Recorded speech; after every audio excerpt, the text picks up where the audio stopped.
Umisod ka nga sa tabi. Huwag mong ikuskos sa akin yung pintura mo. Hindi ba kahapon ka lang din ginawa? Hindi pa nga tuyo ang pintura sa katawan mo. Nandidiri nga ako sa iyo eh. Gusto ko nang umuwi. Hindi naman talaga ako gintong kahoy na fuebe. Isa lang akong ordinaryong kahoy na ti. Pakawalan niyo na ako at pauwiin. Sinabi mo pa. Nabasag ka rin naman ng iba. Anong nangyayari? Bakit nagsasalita ang mga antigong ito? Lumalabas pa rin ang liwanag sa pirasong ito ng jade. Binigyan kaya niya ako ng kakaibang kapangyarihan.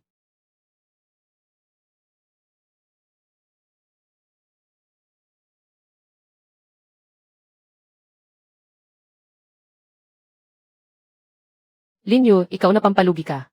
Plum vase ito ng Rukyeon mula sa dinastyang Northern Song. Nagkakahalaga ito ng 12 milyong yuan.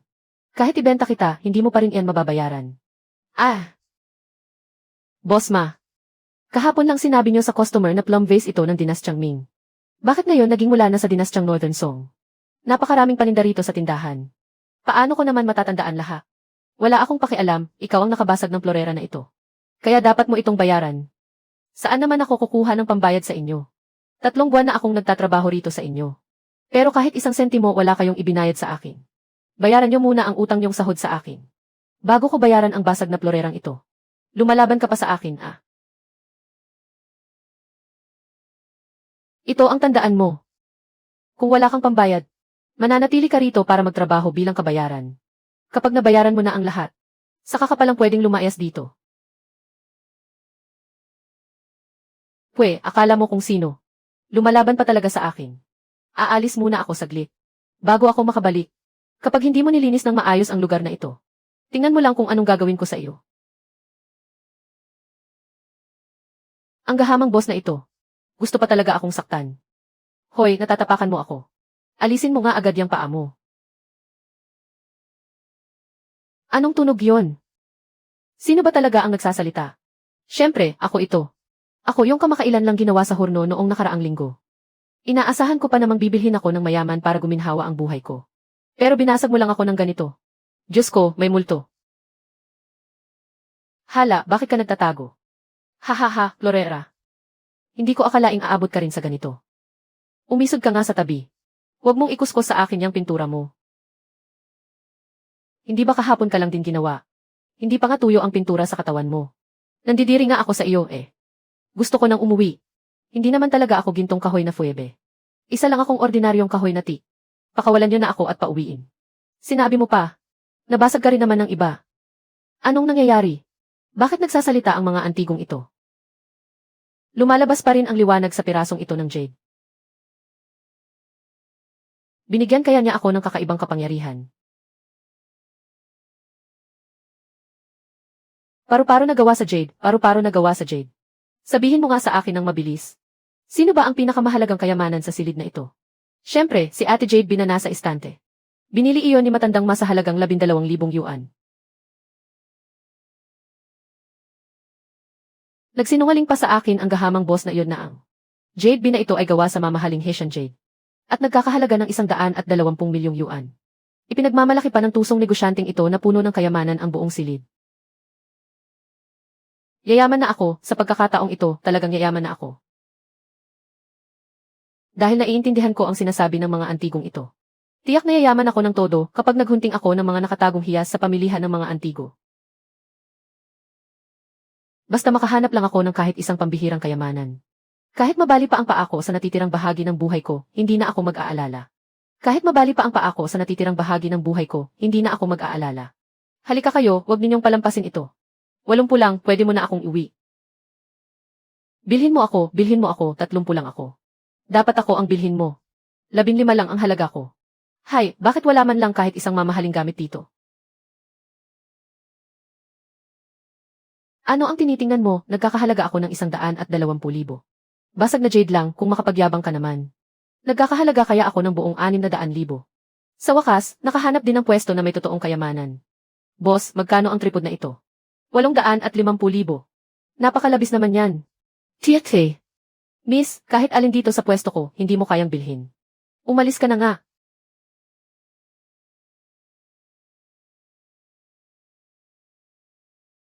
₱1,200 na lang ang natitirang pera ko. Talagang wala akong kayang bilhin kahit isa. Paano kung niloloko lang ako ng mga antigong ito? Baka sakali na ako matulog niyan. Hija, huwag ka munang umalis. Hija, bilhin mo na ako bilis. Nagkakahalaga kaya ako ng 3,600,000. 3,600,000.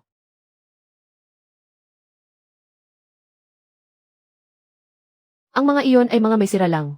Kung talagang gusto mo, ibibigay ko sa iyo ng mas mura. Hindi ko dapat ipakitang nagmamadali ako. Kundi, tiyak na itataas niya ang presyo. At tatagain ako ng husto. 8,8. 15 lang ang halaga ko. Iwi mo na ako bilis. Magkano ang suklay na ito? Halatang walang alam sa antigo ang babaeng ito. Tamang-tama ang pagkakataon para tagain siya sa presyo. 12,000. 12,000. Sabi mo nga may sira na ito. Tapos ibebenta mo pa sa akin ng 12,000. Ang suklay na ito ay gawa sa gintong kahoy ng nanmu. Dati, ibinebenta ito sa halagang 60,000. Kaso nabali ko ang isang ngipin nito noong nakaraang araw. Kaya ibinebenta ko na lang sa iyo sa mababang presyo. Masyado namang mahal ang 12,000. Babaan mo pa ang presyo. 1,200. Kung talagang gusto mo, kunin mo na. Kung ayaw mo, umalis ka na. Huwag mong harangan ang negosyo ko rito. Gintong kahoy ng nanmu. Isang suklay na nagkakahalaga lang ng 15, nagawa niya akong singili ng 1,200. Sige, 1,200. Pero nagkataong kailangan ko rin ng salamin. Ibigay mo na sa akin ang lumang tansong salamin na ito. At bilhin ko na ang suklay na ito. Ang salaming ito ay pinulot ko lang noong nakaraang araw sa segunda manong merkado. Wala naman talaga itong halaga. Ang puhunan ko lang naman sa suklay na ito ay ilang piso lang. Sa pagbebenta nito ng 1,200, tubong lugaw ako ngayon. Sige na nga, sige na. Para naman bumalik ka ulit dito sa susunod. Mag-i-scan ka ba ng code o magbabayad ng cash? I-scan ko na lang. Hahaha. Tansong salamin, tansong salamin. Mula sa anong dinastya ka ba talaga nagmula? Bakit napakalaki ng halaga mo? Ako, galing ako sa, ano ang sinasabi mo? Bakit wala akong maintindihan kahit isang salita? Hayaan mo na, 3,600,000. Naubos ko na ang lahat ng ipon ko rito. Sana naman huwag mo akong bigin. Ang pinakamahalaga ngayon ay ang mabilis na makahanap ng mapagkakatiwala ang tindahan ng antigo. Para malaman ang halaga nito. Hoy, Hija. Huwag ka lang tumingin dyan. Bilhin mo na ako bilis. Nagkakahalaga ako ng 3,600,000. Tiyak na hindi ka malulugi kapag iniuwi mo ako. Huwag kang magyabang dyan. Nagkakahalaga ako ng 5,000,000 yuan. Mas mahal pa ako kaysa sa iyo. Dapat lang na ako ang bilhin niya. Kung marunong talagang tumingin ang batang ito, siguradong ako ang pipiliin niya. Puro tunay na gamit ang nakadisplay sa tindahang ito. Dapat ay makita niya ang tunay na halaga nitong tansong salamin ko. Magandang araw po, magandang binibini. Nais niyo po bang bumili ng gamit? O may balak po kayong magbenta? Nandito ako para magbenta ng gamit. Pakiusap, pakitingnan niyo po para sa akin. Magkano kaya ang halaga ng 2 gamit na ito? Suklay lang naman ito na gawa sa kahoy ng jujube. Ang pinakamataas na halaga nito ay 15 yuan. Huwag mo nang intindihin ang suklay. Ang pagtuunan mo ng pansin ay itong salamin. Binibini, ang tansong salamin na ito ay peke lang. Wala itong halaga kahit 5. Impossible. Paanong naging imposible? Ang tansong salamin na ito ay magaspang at pangit ang pagkakagawa. Sa isang tingin pa lang, alam ng peke ito. Talagang wala itong halaga, binibini. Siguro ay bago ka pa lang sa larangang ito, no? Sa susunod na bibili ka ng mga antigo. Maging mapanuri ka naman. Huwag kang magpauto at maging biktima ng panloloko. Ikaw ang mukhang uto-uto. Nakikita ko ang daming magagandang gamit dito sa tindahan mo. Akala ko pa naman ay eksperto ka talaga sa pagkilala ng antigo. Iyon pala ay puro porma ka lang at walang laman ang utak. Ano ang sinabi mo? Sige nga, ulitin mo kung matapang ka. Ang sabi ko, may mata ka nga pero hindi ka naman marunong tumingin, puro ka lang porma. Nakikita ko na naloko ka na. Pinaalalahanan lang kita ng maayos. Sino ang mag-aakalang susuklian mo ng kasamaan ang kabutihan ko? Talagang parang nagpakain ako ng aso na nangangagat pa. Umalis ka na nga rito. Huwag mong gambalain ang negosyo ko. Aalis kung aalis. Ang ganda sana ng tindahang ito. Pero kung ang taong tulad mo ang nagbabantay, siguradong malulugi at magsasara rin ito agad. Ikaw. Sino ang nangungulam sa tindahan ko na magsasara ito? Lolo. Siya po, may dala siyang sirang suklay at bulok na tansong salamin. Pinipilit niyang isa raw itong kayamanan. Pinaalalahanan ko lang siya ng mabuti. Pero minura pa niya ako na wala raw akong mata. Ikaw talaga, ang pinakaayaw ko sa pagtatrabaho ay ang pagiging mainit ang ulo. Lalong hindi dapat tumingin lang sa panlabas na anyo bago magbigay ng konklusyon. Ang pagkilala sa antigo ay parang pagkilala sa tao. Kailangan kumalma ang iyong kalooban. Para makita mo ang tunay na halagang nakatago sa loob. Sino naman po kayo? Hindi kaya puro porma lang din po kayo at walang alam. Hoy, huwag kang magsalita ng ganyan. Ang lolo ko ay si Gu Huaishan. Napakaraming tao ang nagmamakaawa sa lolo ko na kilalanin ang kanilang mga antigo. Pero tinatanggihan niya silang lahat. Ngayong pumayag siyang tingnan ang bulok mong tanso at bato. Dapat ay magpasalamat ka na lang. Sa telebisyon ko lang naririnig ang pangalang Gu Huaishan noon. Hindi ko akalaing makikita ko siya ng personal ngayon. Master Gu, matagal ko na po kayong nababalitaan. Pasensya na po kung naging bastos ako sa pananalita kanina. Sana po ay huwag niyo itong dibdibin. Ayos lang iyon, iabot mo na sa akin ang gamit at nang matingnan ko. Hiza, saan mo nakuha ang gamit na ito? Hiza, saan mo nakuha ang gamit na ito? Ang dalawang ito ay nakuha ko lang po. Sa isang maliit na pwesto sa palengke ng mga antigo.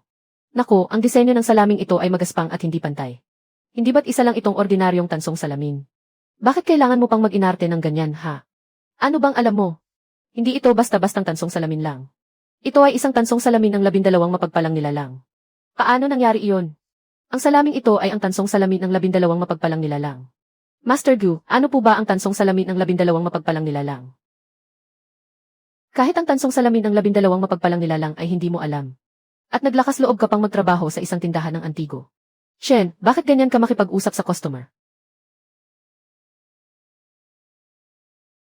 Ang tansong salamin ng 12 mapagpalang nilalang na ito ay unang lumitaw noong dinastyang Sui at nagpatuloy hanggang sa mga panahon ng Ming at Qing. Ito ang pinakamahalagang uri ng tansong salamin. Karaniwan, ang likod ng tansong salamin ay may nakaukit na 12 uri ng mapagpalang nilalang. Maaaring nakapaikot ang mga ito. O kaya na may nakahati sa iba't ibang bahagi. Subalit, dahil napakaluma na ng salaming ito, kumapit na ang dumi at alikabo. Kaya naman nagmukhang malabo ang mga ukit.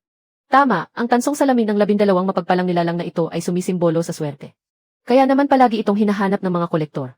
Karamihan sa mga natitira ay nakatago sa mga sikat na museo. At napakabihirang makakita nito sa mga pribadong kolektor. Hindi ko akalaing may isa pa palang natira sa labas. Kung titingnan ang kalidad ng tanso nito, ito ay may timpla ng bronze na natatangi sa dinastyang Sui. Ang pagkakagawa nito ay tugma rin sa mga katangian ng salamin noong panahong iyon. Simple at elegante ang mga disenyo. At maayos ang pagkakaayos ng mga detalye. Kaya lang, hindi ganoon kaganda ang kasalukuyang kondisyon nito. Ngunit bawi naman sa kalumaan nito.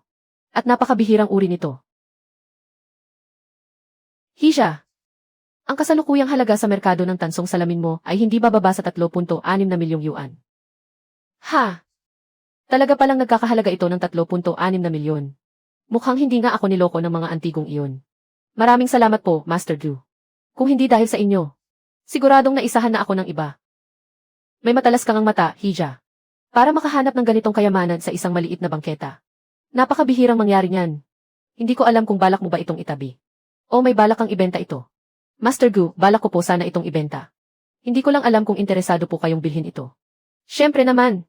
Isang karangalan na mapunta ang ganitong tunay na piraso sa tindahan ng antigo ng pamilya Gu. Swerte rin ito para sa amin.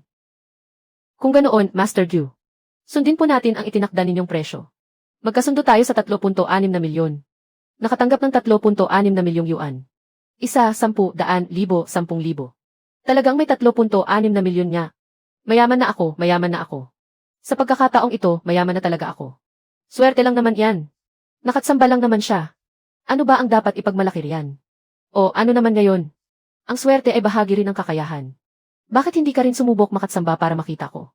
Sa babaw ng kaalaman mo, hindi mo nga nakilala ang tansong salamin ng 12 mapagpalang nilalang. Kahit may tunay na kayamanan pa sa harap mo, ituturing mo lang din itong basura. Huwag ka nang magpahiya sa labas. Huwag ka puro salita lang. Kung matapang ka, makipagpaligsahan ka sa akin. Paano mo gustong makipagpaligsahan? Sa pagkilala ng mga antigo. Sa loob ng 10 minuto. Pipili tayo ng tig-isang antigo rito sa tindahan. Hahayaan nating si Lolo ang maging hurado. Para makita kung kanino ang mas mahalaga. Kapag natalo ka, ibibigay mo sa akin ang 3.6 na milyong kinita mo kanina. At paano naman kung ikaw ang matalo? Kapag ako ang natalo, dodoblehin ko at bibigyan kita ng 7.2 na milyon. Ano? Lalaban ka ba? Lalaban ka ba? Kapag ako ang natalo, dodoblehin ko at bibigyan kita ng 7.2 na milyon. Ano? Lalaban ka ba? Bakit naman hindi? Lalaban ako. Dito sa tindahan ng antigo ng pamilya Gu ako lumaki. Kabisado ko ang bawat antigo rito. Ang makahanap ng mamahaling antigo sa loob ng 10 minuto ay napakadali lang para sa akin. Baguhan pa lamang siya. Kaya imposibleng makahanap siya agad ng tunay na antigo. Siguradong panalo ako. Tutal, naririnig ko naman ang pagsasalita ng mga antigong ito. Kahit hindi na 10 minuto. Kahit 1 minuto lang. Kaya ko pa ring mahanap agad ang pinakamahal na koleksyon. Siguradong panalo ako sa round na ito. Dahil gusto ninyong dalawa na magpaligsahan. Ako na ang magsisilbing hurado ninyo. Magsisimula na ang 10 minutong countdown. Naaalala kong may nakalagay dito na ilang napakalumang kagamitang jade. Hindi mababa ang mga presyo nito. Piliin mo ako, nagkakahalaga ako ng 60,000. Huwag kang makinig sa kanya. Ako ang piliin mo, nagkakahalaga ako ng 100,000. Huwag na kayong mag-ingay. Nagkakahalaga ako ng 180,000. Mas mahal pa kaysa sa inyong dalawa kapag pinagsama. Ito ang pinakaangkop. Lolo, nakapili na po ako. Ang pendant na ito nagawa sa Haitian White Jade mula sa dinastyang Qing. Ang presyo sa merkado ay hindi bababa sa 420,000. Pakawalan mo ako rito, bilis. Nakasasakal dito. Nasa loob ako ng tiyan niya. Ako ang gintong dokumento na nagkakahalaga ng 6 na milyon. Ako ang gintong dokumento na nagkakahalaga ng 6 na milyon. Pakawalan mo ako rito, bilis. Nakasasakal dito. Nasa loob ako ng tiyan niya. Ako ang gintong dokumento na nagkakahalaga ng 6 na milyon. May nakatago palang gintong dokumento sa loob ng florera na ito. Ang mga tiningnan niya. Puro may sira at depektibo. Peke ang bawat isa sa mga iyan. Walang kwenta at walang halaga.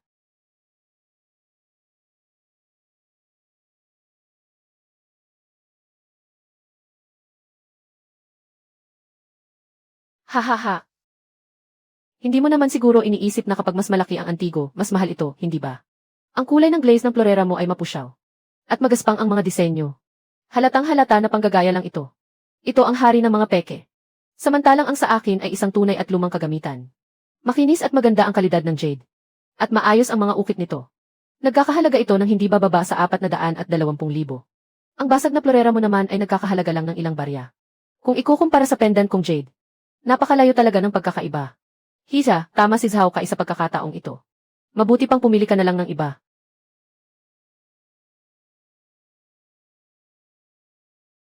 Ano nang ginagawa mo? Sa wakas, nailigtas mo rin ako. Ako kaya ang gintong dokumento na nagkakahalaga ng 6 na milyon. Itinuring pa nila akong basura. Napakabulag talaga nila. May nakatago nga talagang kayamanan. Master Gu, pakiusap, tingnan ninyo po agad ito. Ano ba talaga ito? Bakit ito nakatago sa loob ng florera? Maayos ang mga guhit ng mga karakter na ito. At may sinaunang estilo. Ito ay isang tipikal na seal script mula sa dinastyang Tang. Ito ang gintong dokumento ng panalangin ng dinastyang Tang. Ayon sa kwento, nanalangin si Wu Zichan para sa kapayapaan at kasaganaan ng bansa sa kanyang katandaan. Kaya nagpadala siya ng mga sugo dala ang panalangin. Upang pumunta sa bundok Song. At ialay ang gintong dokumentong ito. Para humingi sa langit at lupa ng kaligtasan at pagpapala. Sinasabi mong gintong dokumento iyan. Paano hahayaang hawakan lang ng kung sino ang isang pambansang kayamanan? Linyo, alam mo ba kung gaano kahalaga ang gintong dokumentong ito? Ang nakasulat dito ay ang panalangin ng reyna para sa kaligtasan at pagpapala. Isa itong mahalagang ebidensya para sa pag-aaral ng mga ritual ng dinastyang Tang at ng dinastyang Guizhou. Isang mahalagang pisikal na patunay ng kasaysayan. Isa itong tunay na pambansang kayamanan. Batay sa kalinisan ng ginto, estilo ng ukit at paraan ng pagkakagawa. Siguradong totoo nga ito. At dahil napreserba ito ng buong buo. Ang halaga nito sa merkado ay hindi bababa sa 6 na milyon. Ang halaga nito sa merkado ay hindi bababa sa 6 na milyon. Ano? Ang gintong dokumentong ito ay nagkakahalaga ng 6 na milyon. Mukhang ako ang panalo sa labanang ito. Hindi ko talaga akalain.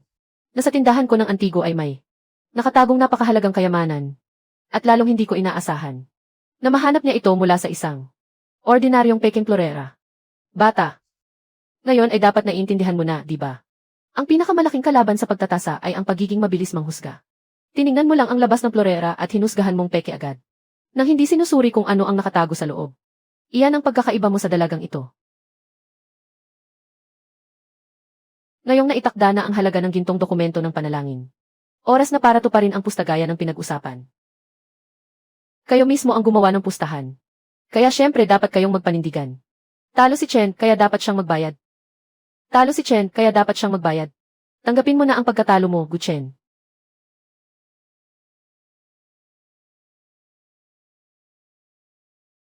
Pumasok na ang 7.2 milyong yuan. Kabilang ang 3.6 milyon mula sa tansong kabinet kanina. Sa maikling panahon lang, lumagpas na sa 10 milyong yuan ang balance ko. 10 milyong yuan. Kahit sa panaginip hindi ko naisip na makakapag-ipon ako ng ganito kalaking pera balang araw. Hiza, maaari ko bang malaman ang pangalan mo? Lolo Gu, tawagin niyo na lang po akong Linyu. Napakabata mo pa. Pero ang galing ng mata at kaalaman mo. Higit na magaling kaysa sa mga kapareho mong edad. Ang gintong dokumento ng panalangin ang dinastyang Tang na nakatago. Sa loob ng ordinaryong peking florera. Kahit ako ay hindi iyon napansin. Pero nahanap mo ito ng walang mintis. Tunay na kahanga-hanga. Salamat po sa papuri, Lolo Gu. Dahil lang po sa basag na pirasong ito. Kaya ko naririnig ang sinasabi ng mga lumang gamit na ito. Kung hindi ko rin malalaman ang tungkol sa gintong dokumento. Teka, napakamahiwaga pala ng kapangyarihan ng pirasong ito. Kapag nahanap ko ang iba pang mga piraso, magkakaroon din kaya ako ng iba pang kakaibang kakayahan. Lolo Gu, may ilang piraso pa po ng Bina Jade na hindi nahahanap. Marami na po kayong nakitang antigo. Maaari niyo po bang tingnan ang pirasong ito para sa akin? Napakabukod tangi ng kagamitang ginamit sa pirasong ito. Hindi ito ang karaniwang Hessian Jade o Jadete.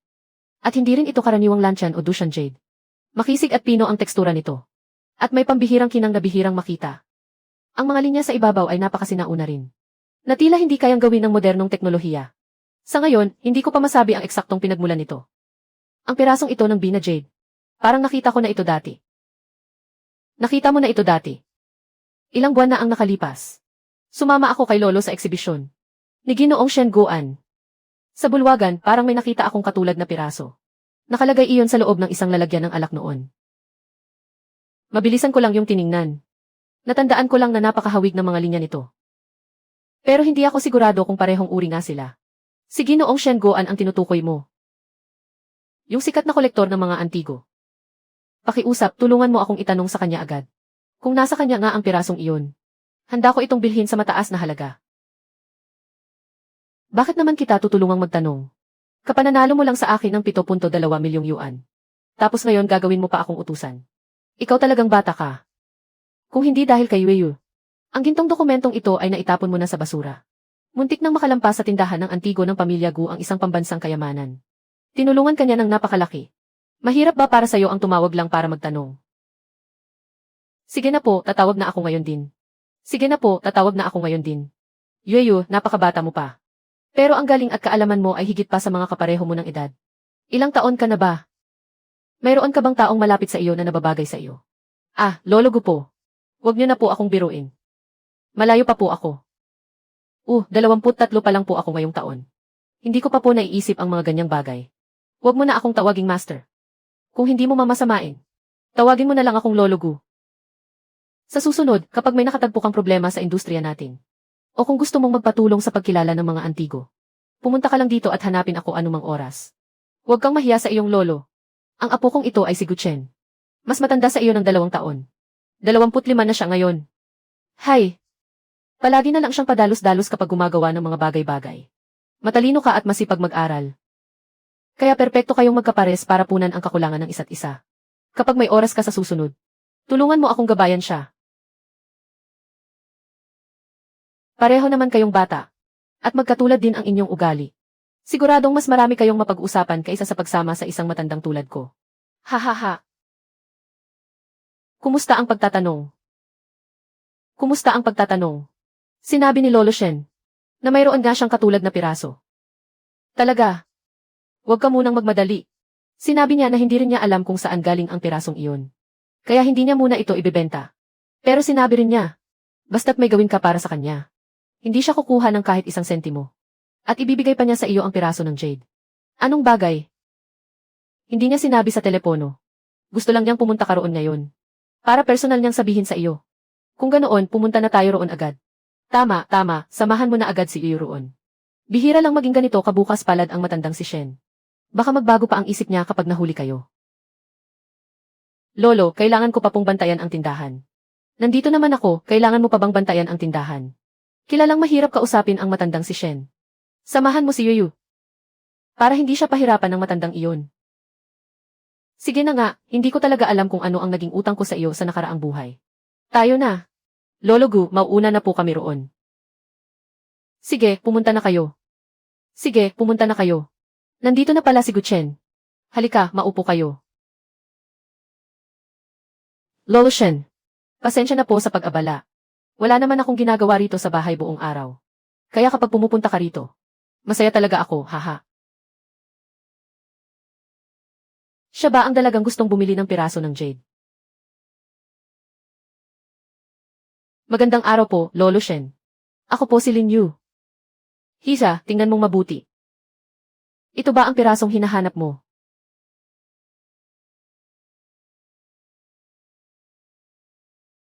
Ito nga po.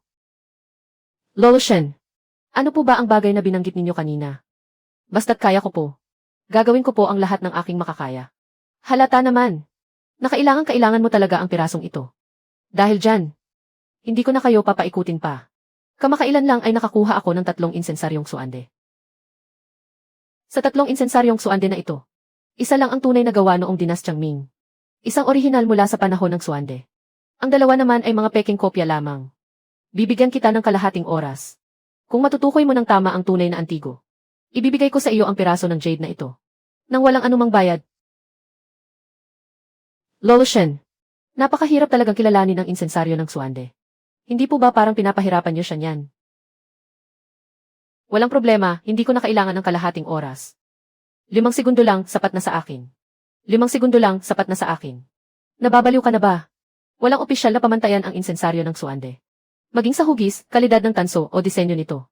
Nakasulat lang ang mga ito sa ilang pambihirang dokumento.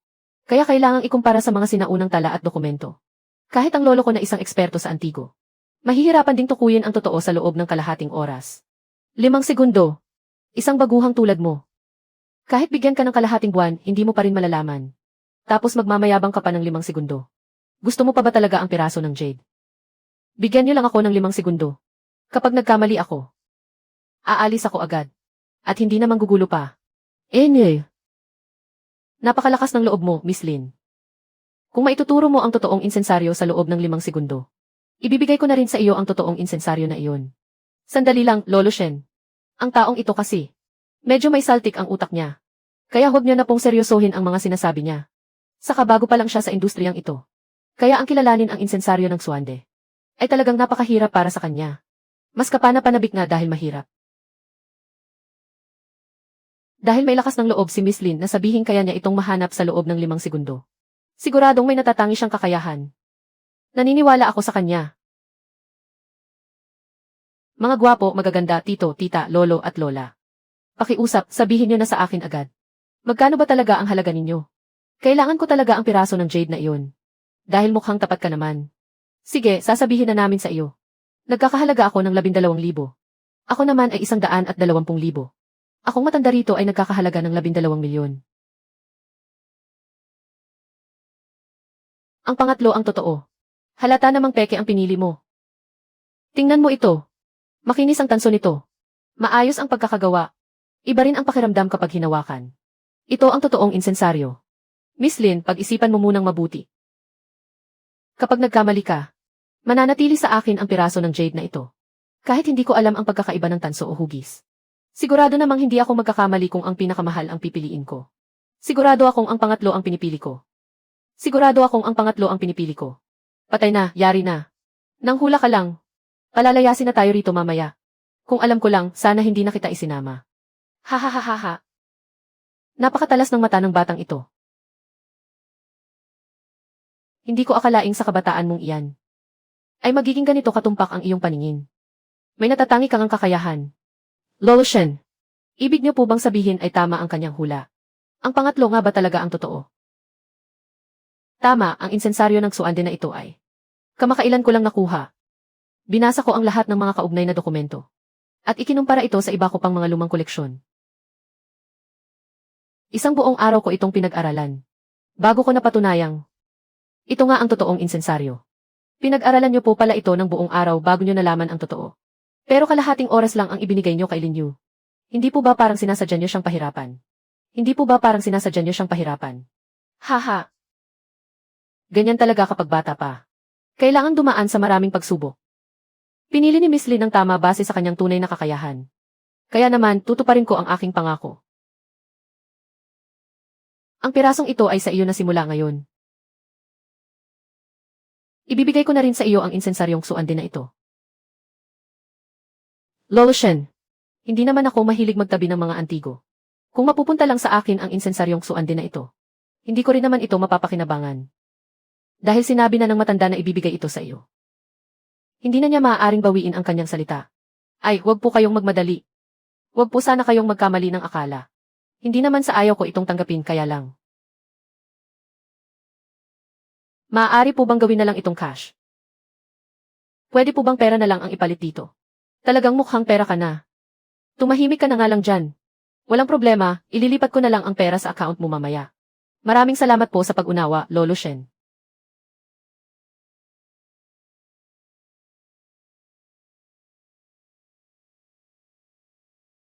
Mataas na kalidad na peking insensaryong suande. Modernong panggagaya. Ginaya ang estilo ng insensaryong may hawakan mula sa panahon ng suande. Tunay na insensaryong suande. Gawa noong panahon ng Dinastyang Ming. Espesyal na gawa para sa palasyo. Ginamitan ng tansong feng mo sa paghulma. Hindi ko lang naririnig ang boses ng mga antigo, kundi pati ang pinagmulan at paraan ng paggawa sa mga ito. Ay direkta ko ring nakikita. Dahil naibigay ko na sa iyo ang piraso. Maaari mo bang ipaliwanag sa akin kung paano mo na lamang iyon ang tunay? Miss Lin. Hoy, bakit ka natutulala riyan? Kinakausap ka ni Lolo Shen. Ako lang ba ang nakakakita sa berdeng liwanag na nagmumula sa pirasong ito ng jade? Ang berdeng liwanag na galing sa jade. May nakikita ka bang kakaibang liwanag? Anong kakaibang liwanag? Naku, wag mo na munang intindihin yan. Tinatanong ka pa ni Lolo Shen kung paano mo talaga nalamang tunay ito. Mukhang ako lang talaga ang nakakakita sa liwanag na ito. Lolo Shen, ang tatlong insensaryong ito ay mukhang magkakapareho sa unang tingin. Pero sa totoo lang, napakalinaw ng kanilang pagkakaiba. Ang insensaryong ito, kahit mukhang luma ang labas, hindi puro ang materyales na tanso na ginamit. Nahaluan ito ng sobrang daming tingga at zinc. Kaya kapag hinawakan mo, mabigat siya pero magaspang sa kamay. Tingnan naman natin ang disenyo.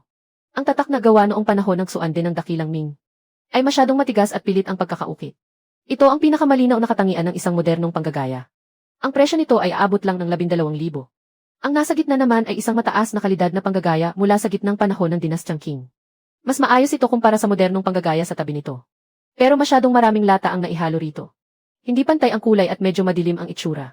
Hindi rin ganoon kakinis ang mga linya ng dekorasyon. Kulang ito sa klasikong ganda at antigong dating, na dapat ay taglay ng isang tunay na suande mula sa Ming. Ang halaga nito sa merkado ay nasa 120,000. Samantalang ang tunay na ito ay gawa sa tansong feng mo. Nasikat na sikat noong panahon ng suande sa Dinastyang Ming. Pino at malambot sa tingin ang materyales na tanso. Mabigat sa kamay pero hindi nakakangalay hawakan. Ang tatak nito ay nakaukit sa estilong kai. Matapang at makapangyarihan ang bawat letra. Ang bawat kurbada at hagod ng ukit ay napakanatural. Dagdag pa rito, ang patina nito ay natural na nabuo sa paglipas ng panahon. Na kapag hinawakan mo ay napakapino at swebe. Lahat ng detalyeng ito ay tumutugma sa isang tunay na suande ng Dinastyang Ming. Ang halaga nito ay aabot sa hindi bababa sa 12,000,000 piso. Magaling! Napakagandang paliwanag. Napakabata mo pa. Pero hindi lang matalas ang iyong paningin, kundi na ipapaliwanag mo rin ang malinaw ang bawat detalye. Siguradong malayo ang mararating mo sa hinaharap. Lolo Shen, masyado niyo naman po akong pinupuri. Nagkataon lang po na sinwerte ako. Kaya ko nakita ang kanilang pagkakaiba. Kung dati siguro ako tinanong ng ganito, masasabi ko lang po na hula ko lang iyon. Pero ngayon kahit ang pinagmulan at katangian ng mga gamit ay malinaw ko nang nakikita. Kaya hindi na po mahirap ipaliwanag ang mga ito. Lolo Shen, ngayong nasagot ko na po ang inyong katanungan. Maaari ko po bang malaman kung saan ninyo nakuha ang pirasong ito ng jade? Gusto ko po kasing hanapin at mabuo ang mga natitirang piraso. Ang pirasong iyan ay nakuha ko noong mga nakaraang araw. Nang bumili ako ng mga gamit sa isang tindahan ng antigo. Libreng ibinigay lang iyan ng may-ari. Nakita kong kakaiba ang kalidad ng jade nito. At antigo ang mga ukit. Hindi mukhang ordinaryong bagay. Kaya tinanggap ko na. Hindi ko na rin naitanong ang detalye. Tindahan ng antigo. Naaalala niyo pa po ba kung ano ang pangalan ng tindahang iyon? Pwede niyo po bang sabihin sa akin? Pwede niyo po bang sabihin sa akin? Ang natatandaan ko, ang pangalan ng tindahan ay tindahan ng antigo ng pamilya Ma. Hindi ko na po maalala ang eksaktong lokasyon nito. Ang may-ari ay isang lalaking may apelyidong Ma. Ano nga ulit ang pangalan niya? Ma Jianqing.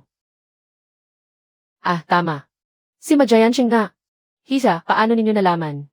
Sa totoo lang po, ang tindahan ng antigo ng pamilya Ma na iyon ay ang dating pinagtatrabahuhan ko. At si Ma Jianqing naman ang dati kong boss. May ganoon pala kayong ugnayan. Medyo may kakilala rin naman ako kay Ma Jianqing. Dahil gusto ninyong hanapin ang mga natitirang piraso. Pwede ko kayong tulungang magtanong sa kanya. Huwag na po kayong mag-abala. Ako na lang po ang pupunta sa kanya. Tutal, may utang pa siyang 3 buwang sahod sa akin. Sasamahan kita. Sabi kasi ni Lolo. Pasalamatan daw kita ng maayos. Kilalang manloloko si Majayansheng. Sa mundo ng mga antigo. Kung hindi ako sasama, at naagrabyado ka roon, tiyak na sisisihin ako ni Lolo dahil hindi ko ginawa ang tungkulin ko. Sige, salamat sa tulong mo. CJ. Dahil sasamahan ka naman ni Guchen. Kampante na rin ako. Hisha. Sandali lang. Napakabata ninyo pa. Pero may pambihira na kayong talento sa pagkilala ng mga antigo. Tiyak na magiging maganda ang kinabukasan ninyo. Kung sakaling may makaharap kayong problema sa mundo ng antigo, o kung gusto ninyong makipagpalitan ng karanasan sa pagkilala ng mga ito, pwede ninyo akong puntahan kahit kailan. Maraming salamat po, Lolo Shen. Miss, napakatalas talaga ng mata mo. Isa itong mamahaling muton fat white jade. Tingnan mo ang kulay at kalidad nito, talagang napakaganda. Kapag isinuot mo ito sa iyong kamay, magmumukha kang maputi at mayaman. 100,000 yuan lang ito. Sulit na sulit talaga. Siyempre naman, sikat na kolektor ng mga antigo ang lolo ko. Kahit 1 buwan ko pa lang siyang kasamang nag-aaral mag-appraise. Sa taas ng talento ko, hindi ako magkakamali ng tingin. Ate, huwag kang magpapaloko sa kanya. 30 yuan lang ang pinakamataas kong halaga. Anong mamahaling muton fat white jade bracelet ang sinasabi niya? Gawa lang naman ako sa salamin. Pang-uto lang ito sa mga baguhan. Sa isang tingin pa lang, alam ng peki ito. Ang galing mo naman. Miss, sagad na po ang presyong iyan. Tunay na muton fat white jade talaga ito. Sa puhunan ko pa lang, ganito na kalaki ang nagastos ko. Kung sa tingin mo ay mahal talaga, baka gusto mong tingnan ang iba pang mga paninda rito. Hala! Hindi ko binasag ang bracelet na iyan. Ikaw ang nakabasag niyan. Binasag mo ang aking muton fat jade bracelet. Nagkakahalaga ito ng 1,000,000. Walang kulang kahit 1 kusing. Magbayad ka na ngayon din. 1,000,000, kanina lang ay ibinebenta mo lang ito ng 100,000. Bakit naging 1,000,000 na ito ngayon? Saka, ikaw ang hindi nakahawak ng maayos. Wala akong kinalaman dyan. Malinaw na nanamantala ka lang ng tao. Huwag ka nang magkailarian. Tunay na muton fat white jade ito nakapapasa ko lang. Kapag hindi ka nagbayad ngayon, huwag mong asahang makakalabas ka sa pintong ito. Linyo, saan ka nang galing? Ang tagal mong nawala sa trabaho nang walang paalam. May mga nawawalang gamit sa tindahan ko. Sino ang mananagot dito? Sino ang sisingilin ko? Pero wala akong oras para makipagtuo sa iyo ngayon. Tumabi ka muna riyan. Huwag mong gambalain ang ginagawa ko. Nakita ko ang lahat ng malinaw kanina. Ikaw ang hindi nakahawak ng maayos kaya nahulog ang bracelet. Walang kinalaman ang babaeng ito kahit katiting. Tama iyon. May ebidensya ka ba? Sabi ko siya ang may kasalanan. E di siya ang may kasalanan, hahaha. Garapalan na ang pangungotong mo ah. Ano? Ang lakas ng loob mong magsalita ng ganyan sa akin. Gusto mo bang sibakin kita sa trabaho ngayon din? Ikaw? Hala! Boss ma, dapat gumagawa ka ng may konsensya. Kundi madaling masisira ang reputasyon ng mundo ng mga antigo. Ginoong Gu, nakikita ko na. Ikaw ang apo ni Master Gu Huaishan. Ayaw ko namang makipag-away sa iyo ng tuluyan. Pero ngayong araw, binasag ng babaeng ito. Ang aking bracelet na nagkakahalaga ng 1,000,000. Kailangang bayaran iyan ayon sa presyo. Majayansheng, itigil mo na ang pagsisinungaling ng harap-harapan. Ang bracelet na ito, nasa 30 piso lang ang puhunan. Ang kapal ng mukha mong sabihing nagkakahalaga ito ng 1,000,000. Anong pinagsasabi mong kalokohan? Tunay na muton fat jade ito. Iyan lang talaga ang halaga niyan. He, saka isa pa. Anong alam ng isang tulad mong walang alam sa pagkilala ng mga kayamanan? Ginoong Gu, ang pagbili at pagbenta ng mga antigo ay may sariling mga alituntunin. Hindi dapat binibitawan ang gamit sa kamay. Kung sino ang makahulog at makabasag, siya ang magbabayad. Kung ipipilit mong ipagtanggol siya, mapipilitan tayong tumawag ng pulis. Hayaan nating ang mga pulis ang humusga kung sino ang tama o mali. Majayansheng, itigil mo na ang mga kasinungalingan mo. Sa mga lamat nito, kitang-kita ang mga shell pattern na sa salamin lang makikita. Kung tunay na muton fat jade ito, dapat ay pino at butil-butil ang itsura ng lamat. Amuyin mo rin ang amoy nito. Malinaw na amoy chemical ito mula sa artificial na pagpapatanda. Kung tunay na muton fat jade ito, paano ito magkakaroon ng ganitong amoy? Hoy, huwag kang gumagawa ng kwento riyan. Hindi lang ang bracelet na ito. Lahat na nakadisplay sa tindahan mo ay puro peke. Ang 2 florera na iyon, masyadong matingkad ang kulay. Matigas ang mga disenyo. Pinakamataas na ang pagiging kopya mula sa mga modernong pabrika. Hindi lalampas sa 80 piso ang halaga niyan. Tingnan mo rin ang sirang kahoy na kahon na iyon. Ipinagmamalaki mo pang gintong silknan mo iyan. Malinaw na gawa lang ng kamay ang mga ukit dyan. Sa totoo lang, ordinaryong tikwood lang iyan. Ang puhunan niyan nasa 30 piso lang. At ang sinasabi mong tunay na pinta ni Ginoong Huang. Malinaw na peke rin iyan. Tinatakpan lang ng artipisyal na patina ang ibabaw niyan. Wala talagang halaga iyan. Tigil! Tumahimik ka. Ang nangyari ngayon. Maaaring humingi ka ng tawad at paalisin ang babaeng ito. O kaya ay lalabas ako at tatawag ng tao. Para malaman ng lahat ng kapitbahay sa paligid. Pati na rin ang mga dumaraang mamimili. Nanandaraya ka gamit ang 30 pisong bracelet. At peke lahat ng ibinebenta mo sa tindahan mo. Sa tingin mo ba may papasok pa sa bulok mong tindahan pagkatapos nito? Tama, kung ayaw mo pa rin akong paalisin. Kukunan ko ito ng video at ipopost sa internet para ibunyag ka. Sige na, sige na, sige na. Aaminin ko ng talo ako ngayon. Umalis na kayo, bilis. Ako nga pala si Zhao King. Maraming salamat po sa tulong ninyo, kuya, ate. May kailangan pa po akong gawin kaya mauna na ako. Kapag nagkita po ulit tayo sa susunod, tiyak na babawi ako sa inyo.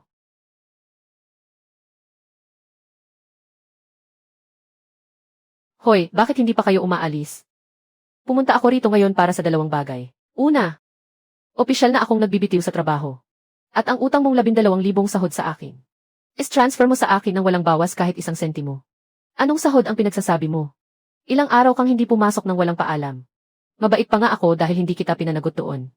Tapos may gana ka pang bumalik para manghingi ng pera. Umalis ka na ngayon din. Dapat mong bayaran ang utang mong sahod sa akin ngayon din. Paano kung ayaw ko? Ano namang magagawa mo sa akin? Mga tao, halikayo at tingnan ninyo ito. Ang tindahang ito, hindi lang nandaraya gamit ang bracelet. Kundi peke pa lahat ng ibinebenta rito.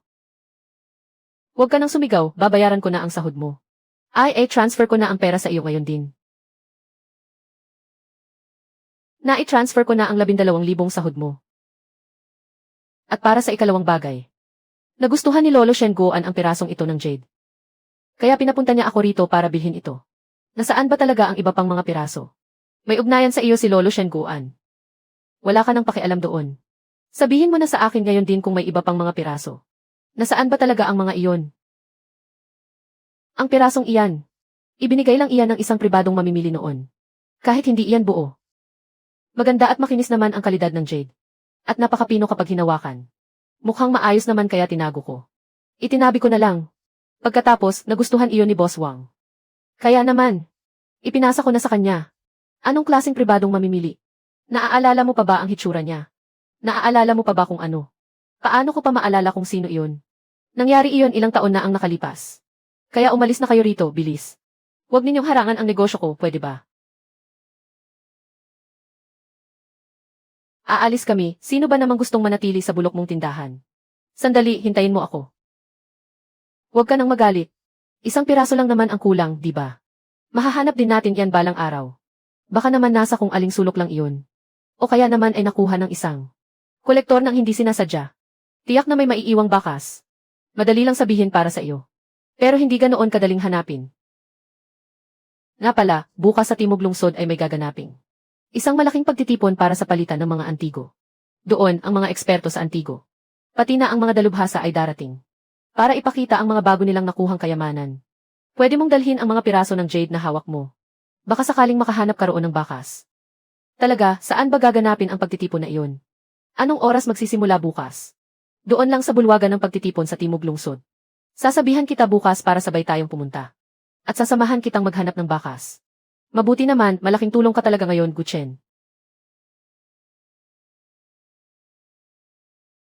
Nandoon si Lolo Gu. Dumating na rin si Lolo Shen. Punta tayo roon. Lolo Gu, Lolo Shen po.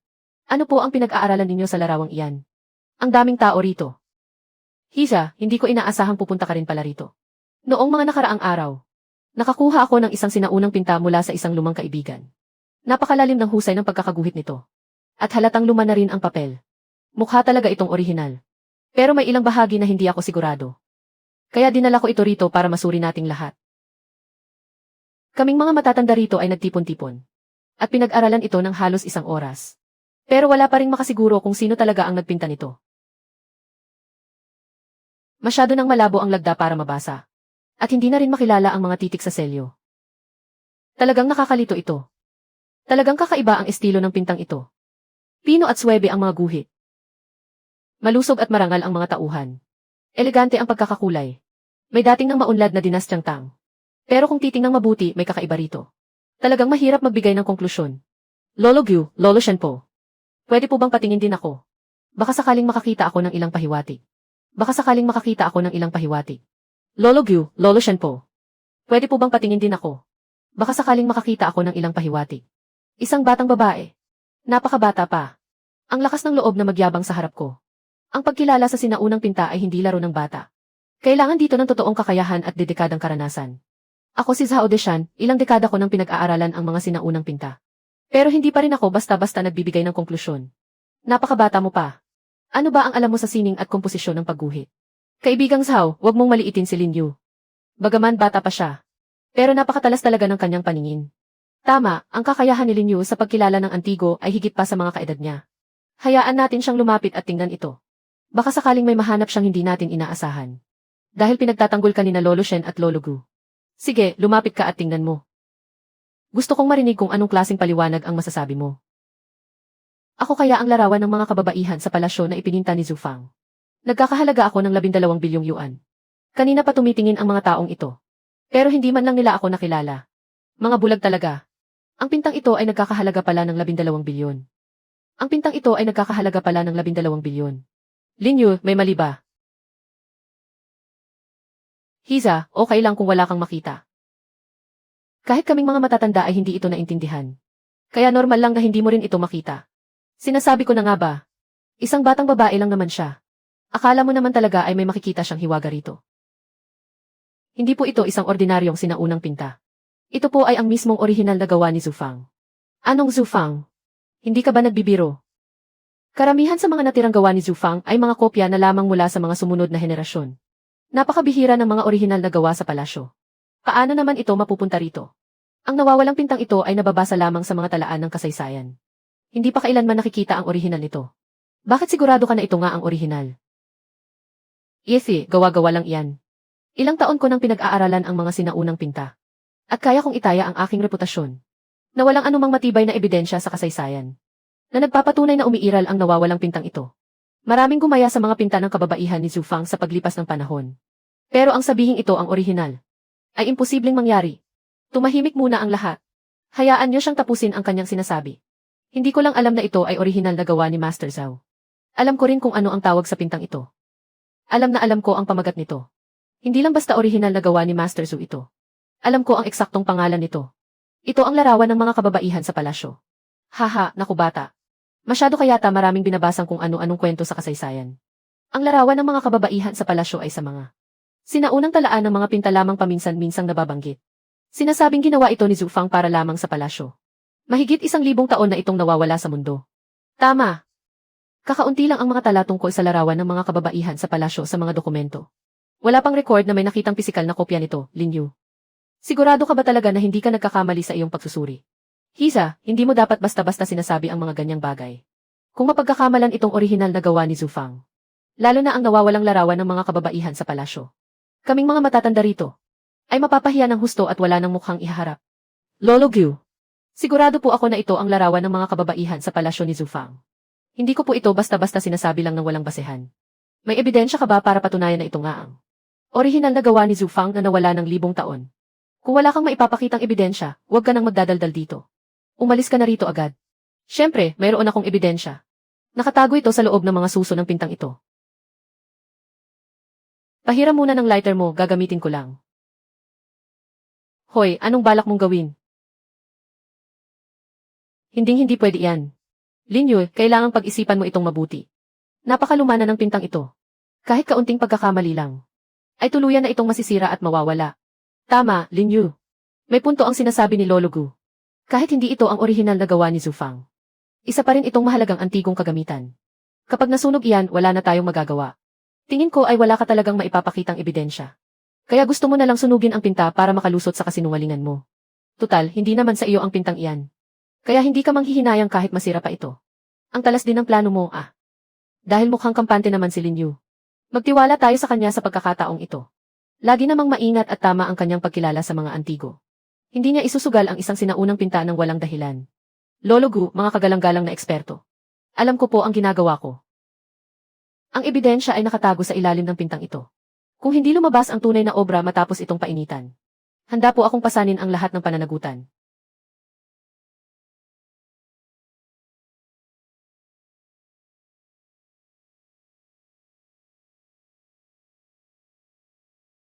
May isa pa palang pinta sa ilalim ng unang suson.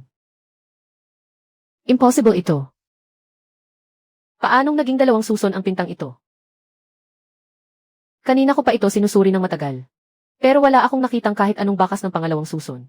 Ang nasa ibabaw ay isang peking kopya lamang na ginawa ng mga sumunod na henerasyon. Sinadya itong ilagay para itago ang orihinal na obra. Ang nasa ilalim ang tunay na gawa ni Master Zhou. Ang larawan ng mga kababaihan sa palasyo. Tingnan ninyong mabuti rito.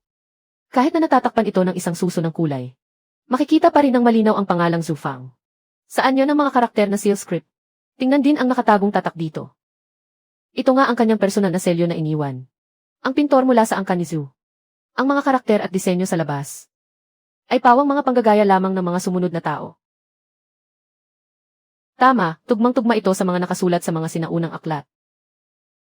Eksaktong-eksakto, walang pinagkaiba. Tama, tugmang-tugma ito sa mga nakasulat sa mga sinaunang aklat. Walang labis, walang kulang. Hindi tayo pwedeng magdesisyon base lang sa isang selyo. Maraming taon ko nang pinag-aaralan ang mga pinta ng kababaihan ni Zhu Fang. At hindi ako naniniwalang may orihinal pa nito na umiiral sa mundo. Kaibigang Zhao, ang papel na ito ay gawa sa abaka mula pa sa dinastyang Tang. Ang tinta naman ay mula sa antigong uling ng pino. Tingnan mo rin ang kakaibang estilo ng pagpinta at ang selyo ng lagda. Lahat ng detalye ay nagtutugma ng perpekto. Paano itong magiging peke? 40 taon ko itong pinag-aralan. Ang tunay na gawa ni Zhu Fang ay nasa harap ko lang. Pero hindi ko man lang ito nakilala. Sa halip, isang batang babae pa ang nagpamulat sa akin. Paano pa ako haharap sa mga tao sa industriya ng antigo pagkatapos nito? Ang kakayahan niya sa pagkilala ng antigo ay talagang pambihira. Kahit na nakita kong peke ang larawang ito, hindi ko pa rin akalaing sa loob nito ay may nakatago palang tunay na gawa. May lakas pa ng loob mong magsalita. Tingnan mo si Lin Yu. May lakas ng loob mag-isip at kumilos. Mas matalas ang mata at mas malawak ang kaalaman kaysa sa iyo. Sa susunod, matuto ka sa kanya. Lolo, tatandaan ko po. Hindi ko akalaing sa buhay ko, ako na si Shen Guan, ay makakakuha pa ng tunay na gawa ni Zhu Fang. Ang lahat ng ito ay salamat sa iyo, Lin Yu. Kung hindi dahil sa iyo, ang pambansang kayamanang ito ay baka habang buhay nang natakpan ng peking gawa. At mananatili akong walang kamalay-malay habang buhay. Masyado po kayong nagpupuri, Lolo Shen. Sinuwerte lang po ako. At nagkataong napansin ko ang sikreto sa loob. Alaynan. Hoy, ano nang balak mong gawin sa pagmamadali mong lumapit? Hoy, ano nang balak mong gawin sa pagmamadali mong lumapit? Hindi naman siguro dahil si Lin Yu ang unang nakakilala. Sa tunay na gawa ay masama na ang loob ninyo. Lolo Zhao, bakit ninyo po ito ginagawa? Kayo po ay nakatatanda. Ako naman ay isang nakababata lamang. Paano ko po matatanggap ang paggalang na ito mula sa inyo? Akong si Zhao Deshan, 40 taon nang nag-aaral ng mga antigo at pinta. Pero ang mata ko ay hindi kasing talas ng sa isang batang babaeng tulad mo. Ang kayabangan ko kanina ay talagang nakakatawa. Ngayong araw, humihingi ako ng tawad sa iyo ng harapan. Naku, Lolo Zhao, Lolo Zhao. Masyado po kayong magalang. Ang pagkilala sa mga antigo ay walang katapusang pag-aaral. Marami kayong taon na nag-aral. Marami pa po akong dapat isang guni at matutunan sa inyo. Sige na, sige na. Malinaw na ang pag-aaral sa pintang ito. Ipagpatuloy na natin ang ating pagtitipon. Sino pa ang may dalang kayamanan? Maaari ninyong ilabas para makita ng lahat. May dala po akong isang bagay. Gusto ko pong magpatulong sa inyo ngayon para suriin ito. Lin Yu, hindi ba ito ang mga piraso na ipinakita mo? Sa akin noon. Bakit hindi mo pa rin mahanap ang huling piraso? Opo, matagal ko na po itong hinahanap. Pero wala pa rin akong makuhang pahiwatig sa huling piraso. Kaya ngayong araw, sinamantala ko ang pagtitipong ito. Para magtanong-tanong sa inyong mga nakatatanda. Kahit hindi ko pa mahanap ang huling piraso. Nakikita ko na ang sining ng sinaunang bagay na ito. Pati na rin ang pinagmulan nito. Sa pagpunta ko sa daan ng mga antigo, baka makahanap pa ako ng mas maraming kayamanan. Isa akong Jade B mula sa dinastyang Song. Nagkakahalaga ako ng 120,000 yuan. Bilhin mo na ako bilis. Ang sikat na pintang ito mula sa dinastyang Tang ay nagkakahalaga ng 360,000 yuan. Bakit hindi mo ako bilhin? Nandito ang tansong buckle na may kalupop na ginto mula sa kanlurang Jin na nagkakahalaga ng 720,000 yuan. Ako dapat ang piliin mo. Oh, hindi ba ito ang tangang gumastos ng 1,200 yuan para bilhin ang kalahati ng basag kong tansong salamin? Lakas ng loob na bumalik pa rito, hahaha. Mukhang hindi ka pa nadala sa nangyari sa iyo noong nakaraan. Boss, mayroon pa ba kayong mga sirang gamit tulad noong nakaraan? Ilabas ninyo po ulit para makita ko. Sige, kung gusto mong makita, pumili ka mag-isa.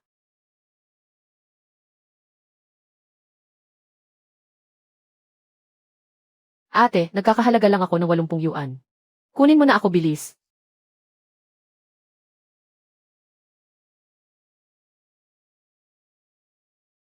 Halaga 10, hindi rin ako mahal. Halaga 10 yuan. 60 yuan lang. Sulit na sulit kapag binili mo ako.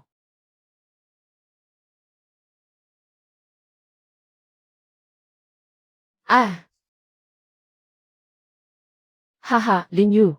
Isang hamak na utusan ka lang, pero naglakas loob kang pumunta rito sa Antique Street para makatsamba ng mamahaling gamit. Talagang nananaginip ka ng gising. Sunli, nakasanayan mo na ba talagang mangagaw ng gamit ng iba? Ibalik mo na sa akin yan ngayon din. Kaysa nag-aaksaya ka ng oras sa pagkutkot sa mga basurang yan. Mabuti pang humanap ka ng paraan para ayusin ang sarili mo. Tingnan mo nga yung suot mo. Ang badwi na, wala pang class. Kaya pala hindi ka talaga pinapansin ni Kai. Kaysa pinupuna mo ang mga damit ko. Mabuti pang asikasuhin mo ang sarili mo. Kapag iniwan ka na ni Zhao Kai, baka makapang-akit ka pa ng boyfriend ng iba. Ano bang alam mo? Sinabi ni Kai na ako ang tunay niyang mahal. Hinding-hindi niya ako iiwan. Ganyan din ang sinabi niya sa akin noon para bulahin ako. Pero sa huli, ipinalik ka rin niya sa akin. Nagagawa mo pang maniwala sa sinasabi ng lalaking manloloko na yan. Wala ka na talagang pag-asa. Wala ka na talagang pag-asa. Nagagawa mo pang maniwala sa sinasabi ng lalaking manloloko na yan. Wala ka na talagang pag-asa. Kai, nagmamalasakit lang naman ako dahil sa dati ninyong ugnayan. Kaya sinubukan ko siyang kumustahin ng maayos. Malay ko bang mumurahin ka lang niya ng ganyan. At hindi pa tatanaw ng utang na loob. Lin Yu. Mas masaya kasama si Lily kaysa sa iyo. Kapag kasama ko siya, hindi ko siya magagawang iwan. Dahil sa kanya, ang pamilya Zhao ay naging higante na sa industriya ng mga antigo. Bilang nag-iisang tagapagmana ng pamilya Zhao, mayaman ako at may impluwensya. Kaya naman naiintindihan ko kung bakit hindi mo ako makalimutan. Pero kung luluhod ka at magmamakaawa sa akin, bale wala sa akin na gawin kitang taga-bitbit ng sapatos ko. Si Zhao Deshan pala ang tinatawag na Master Zhao sa pagtitipon. Apo pala niya ang Zhao Kai na to. Bakit pagkatapos mo akong iwan? Nagsimula ka ng mamulot ng mga basurang iyan para lang may magawa. Nagsimula ka ng mamulot ng mga basurang iyan para lang may magawa. Bakit pagkatapos mo akong iwan? Nagsimula ka ng mamulot ng mga basurang iyan para lang may magawa. Yeswe, huwag kang masyadong bilib sa sarili mo. Wala namang siniseryoso sa iyo. Linyo, huwag mong sabihing pagkatapos kang iwan. Aasa ka sa basurang yan para makaahon. Nakakatawa ka naman. Alin ba sa mga basurang ito ang nagkakahalaga kahit 80 piso man lang? Ang pulseras na ito ay kabibili lang sa akin ni Kai. Gawa ito sa jadate mula sa dinastyang Qing. Nagkakahalaga ito ng 1,000,000 piso. Ito ang tunay na antigo. Naintindihan mo ba? Hindi ako isang lumang gamit mula sa dinastyang Qing. Isa lang akong batang babae na nasa 17 o 18 taong gulang. Anong jadate? Malinaw na gawa lang ito sa Peking Siuyan Jade. Ang halaga nito, pinakamataas na ang 150 piso. Naglakas loob ka pang isuot yan sa labas. Mukhang takot kang hindi malaman ng iba na wala kang alam sa mga antigo. Huwag kang mag-imbento ng kung ano-ano rito. Huwag kang mag-imbento ng kung ano-ano rito. Sadyang naiinggit ka lang. Ibinili ko si Lily ng napakagandang pulseras. Kaya naniningkit yang mga mata mo sa inggit. Hanggat nasa tabi niya ako, makukuha niya ang lahat ng gusto niya. Bakit naman ako maiinggit sa inyo? Linyo, ilang araw pa lang tayong naghihiwalay. Linyo, ilang araw pa lang tayong naghihiwalay. Lumapit ka na agad sa tagapagmana ng pamilya Gu. Hay, hindi ko akalaing ganyan ka pala. Wala kang kahihiyan, hahaha. Tama ka, Kai. Sobrang mahal mo siya noon. Pero ipinalit ka lang niya agad sa iba. Talagang napakalandi niya, hahaha. Mahiya naman kayo sa mga mukha ninyo. Kayong dalawa pa talaga ang may ganang baliktarin ang sitwasyon at pagsabihan ako. Baka mapanis lang iyang mga laway ninyo sa kayabangan. Zhao Kai, ayusin mo iyang pananalita mo at matuto kang gumalang. Guchen, alang-alang sa lolo mo. Gusto lang kitang paalalahanan. Masamang babae ang isang yan. Nang hindi niya ako maakit. Ikaw naman ang nilapitan niya. Mag-ingat ka, baka sa huli ay ma-scam ka niya at mawala ng pera at pag-ibig. Mag-ingat ka, baka sa huli ay ma-scam ka niya at mawala ng pera at pag-ibig. Kung anong klaseng tao siya. Alam na alam ko. Kaya hindi mo kailangang sumatsat dito. Saan mo nakilala si Zhao Kai noon? Madalas kong sinasamahan si Lolo sa mga eksibisyon noon. Kaya nagkita na kami ng ilang beses. Ang lakas ng loob ninyong magbulungan sa harap ko. Ginagawa niyo ba akong hangin? Anong tinitingin-tingin mo? Sige, mag-away lang kayo. Naghihintay lang akong manood ng palabas. Modernong imitasyon ng hairpin na may pulang koral at palawit mula sa dinastyang Qing. Gawa sa hinulmang industrial resin. Kinulayan at ginawang mukhang luma para magmukhang antigo. May naisip na akong paraan.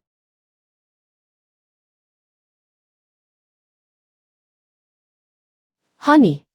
Baby, gustong-gusto ko talaga ang hairpin na ito. Sabi ng may-ari kanina, antigo raw ito mula sa dinastyang Qing. Napakatingkad ng kulay ng koral. At napakaganda ng pagkakagawa. Nagkakahalaga ito ng 600,000 yuan. Baby, gustong-gusto ko talaga ito.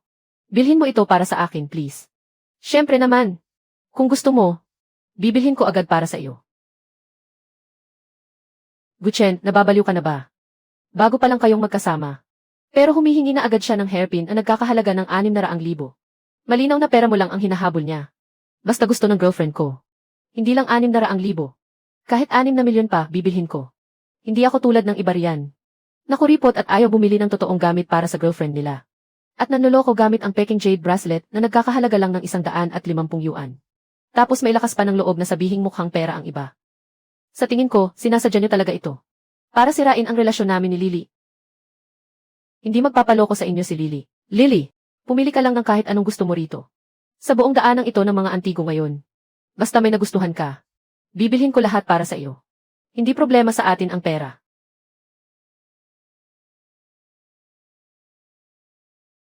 Wala na akong ibang gusto. Gusto ko lang ang hairpin na hawak ni Lin Yu. Napakaganda ng pagkakagawa nito. Nagustuhan ko na agad ito sa unang tingin pa lang. Boss, ano pang tinatayo-tayo mo riyan? Ibalot mo na agad ito para sa akin. Hihi, sige po. Ibabalot ko na po agad para sa inyo. Boss, kami ang unang nakakita sa hairpin na ito. Sa negosyo, dapat may patakaran kung sino ang nauna, siya ang dapat mauna. Zhao Kai, tiyak na mas walang pera ang tindahan ng antigo ng pamilya Zhao ninyo kaysa sa tindahan ng antigo ng pamilya Gu ng boyfriend ko. Kung kayamanan lang din ang pag-usapan. Hindi ka mananalo sa kanya. Kaya umalis ka na lang habang maaga. Para hindi ka mapahiya rito. 720,000, magbabayad ako ng 720,000 yuan para sa hairpin na ito. Ibalot mo na ito sa akin ngayon din. Hindi ko kayo babawasan kahit 1 sentimo. Sige po. Zhao Kai, sa tingin mo ba ikaw lang ang may pera?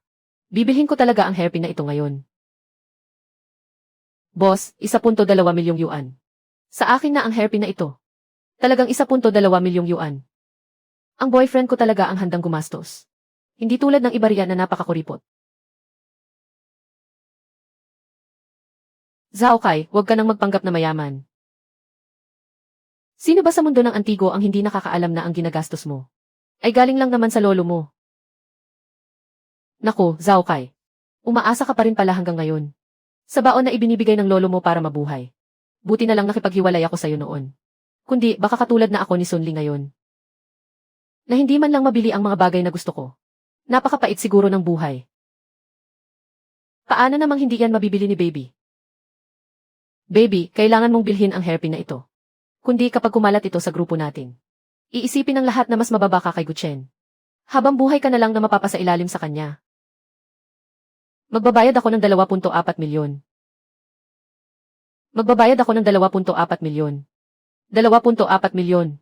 Akin ang hairpin na ito ngayon kahit anong mangyari. Baby. 2.4 milyon na yan. Hindi ko na yata talaga kayang bilhin yan. Baka pwede sa susunod na lang natin bilhin. Pipili na lang ako ng mas bihira para sa'yo sa susunod. Puro ka lang naman salita. Hahaha, naku naman. Sino nga ba yung nagmamalaki kanina at nagsabing? Kailangan niyang bilhin ang hairpin na ito. Sa huli, pinaubaya mo rin naman sa akin. Boss, bakit nakatayo ka pa riyan? Ibalot mo na agad ito para sa akin. 2.4 milyon, sige. Ihahanda ko na po agad ito para sa inyo, hehe. Hahaha. Anong tinatawanan ninyong dalawa? Anong tinatawanan ninyong dalawa? Siyempre, tinatawanan ko ang katangahan mo sa paggastos ng 2.4 milyon. Para lang sa isang peking hairpin na nagkakahalaga lang ng 30 yuan. Kapag nalaman ito ni Lolo Zhao, baka tuluyan ng putulin ang allowance mo. Huwag kang mag-imbento ng kwento riyan. Naiinggit lang siya sa'yo. Dahil binili mo sa akin ang hairpin. Kaya sinasadya niyang magsalita ng kung ano-ano rito. Kung hindi ka naniniwala, tingnan mong mabuti ang hairpin na ito. Malinaw na malinaw ang mga bakas ng resin casting dito. Kahit ang sinasabing kulay coral nito ay kinulayan ng gamit ang kemikal na tina. Kahit kuko lang, makakakaskas ka na ng isang patong. Ang mga tulad mo lang na walang alam sa industriya. Ang magpapaloko at ituturing na kayamanan ang peking ito, dihe. Ano namang alam mo sa pagkilala ng antigo? Isang baguhan ka lang naman na kulang sa kaalaman. At naglalakas loob ka pang magyabang sa harap ko. Kung hindi ka talaga naniniwala, buksan mo at tingnan mong mabuti. Kaya pala matagal na kayong nagkasabwat. Sinasadya ninyo akong bitagin para bilhin ang peking ito. Zhao Kai, mag-isip ka muna ng mabuti bago ka kumilos. Sa kalye ng antigo, kung maglalakas loob kang saktan ang mga tao ng pamilya Guko. Kaya mo ba ang magiging kahihinatnan nito? Baby. Maraming tao rito. Magkakagulo kapag nakarating ito sa lolo mo. Umalis na muna tayo. Huwag mo na silang patulan. Tatandaan ko ang atrasong ito. Humanda kayong dalawa sa akin. Sandali, wag muna kayong umalis. Huminto muna kayo.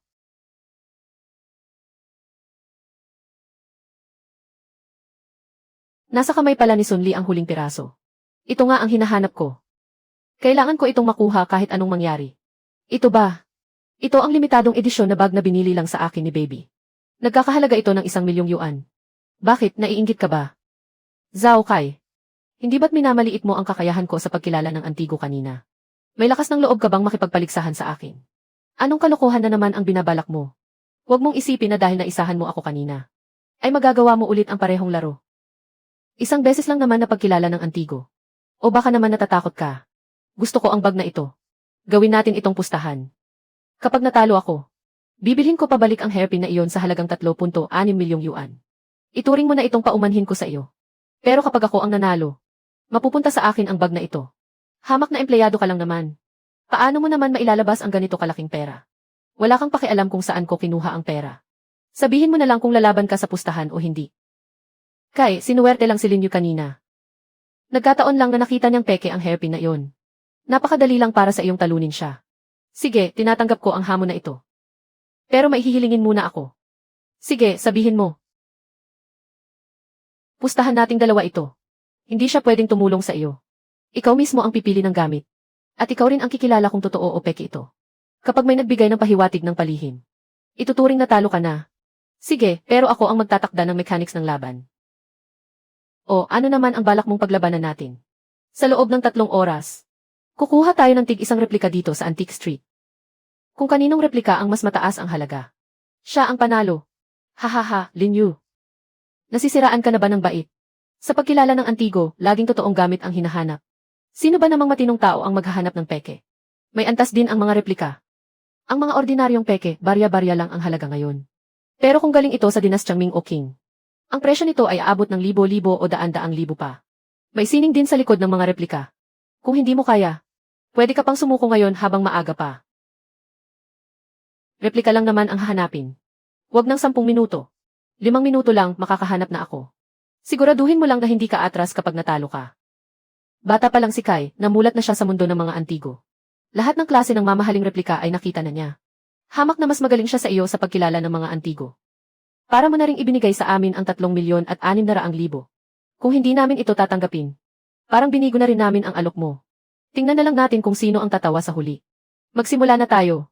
Lin Yu, ihanda mo na ang 3,600,000 mo. Sa loob ng 5 minuto, ipakikita ko sa iyo kung ano ang tunay na eksperto. Hala, umalis na silang lahat. Bakit nakatayo ka pa rin dyan? Limitado lang ang oras natin. Kung hindi ka pakikilos, mahuhuli na tayo. Kanina ko pa napili ang kukunin ko. Marunong tumingin ang batang ito. Kahit replika lang ito. Ito ay isang Ming Dynasty replika ng Jiao Hexagonal High Food Cup. Nagkakahalaga ito ng 1.2 milyong yuan. 200,000 magiging 1.2 milyon ang halaga nito. Tabingi ang 6 na gilid ng basong ito. May mga bahagi pa na may bungi. Pati ang disenyo ng paa nito ay malabo na. Kahit saan mo tingnan, mukha lang itong basurang minadali. Huwag ka nang makipagbiruan. Maghanap na tayo sa ibang lugar. Baka makakita pa tayo ng mas magandang replika mula sa Ming o King. Kahit ano, mas mabuti kaysa sa basag na basong ito. Hoy, ikaw na bata ka. Anong karapatan mong sabihing palpak ang gawa ko? Anong karapatan mong sabihing palpak ang gawa ko? Nakapili na ako. Ito na ang kukunin ko. Boss, magkano po ang presyo ng basong ito? Magandang dilag, kaibigan ka naman ni Young Master Gu. Ang basong ito, ibibigay ko na lang sa iyo. Libre na ito, hindi na ako maniningil. Sige po, hindi na ako tatanggi sa inyo.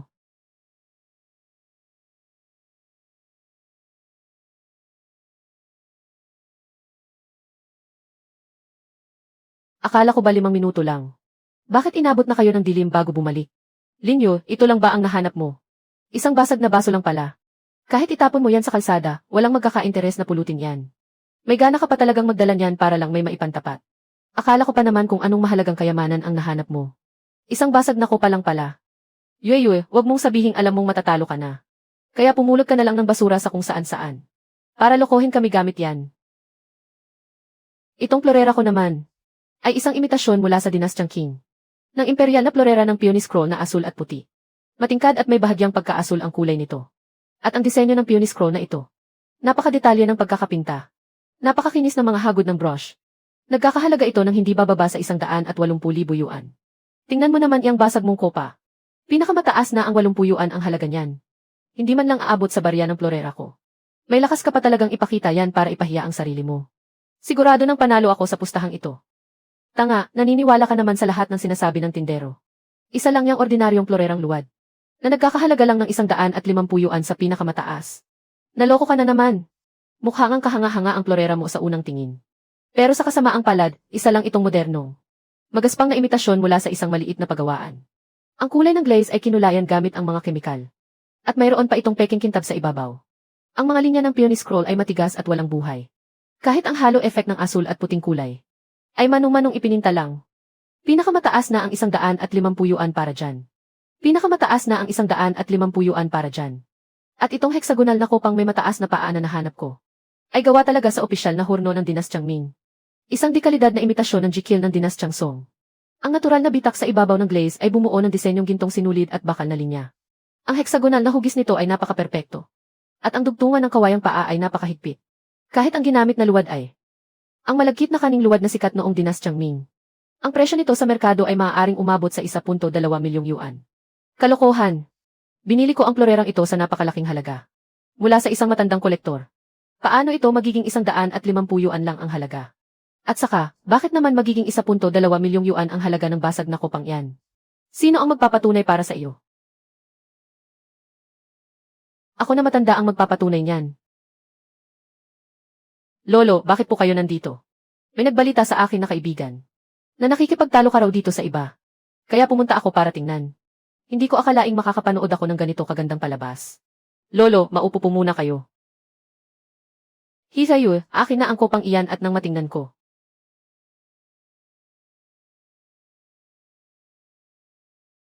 Ito nga ay isang imitasyon mula sa opisyal na horno ng dinastyang Ming. Ng hexagonal na kopang may mataas na paa ng jikil ng dinastyang Song. Napakahusay ng pagkakagawa nito. Ang presyo sa merkado ay nasa 1.2 milyong yuan higit kumulang. Bihira na ang makakita ng ganitong uri ng kopa. Hihayu, maaari mo bang ibenta sa akin ang kayamanang ito? Siyempre naman po, maaari ko itong ibenta sa inyo.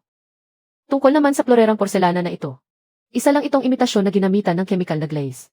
Hindi man lang aabot sa 150 yuan ang halaga nito sa merkado.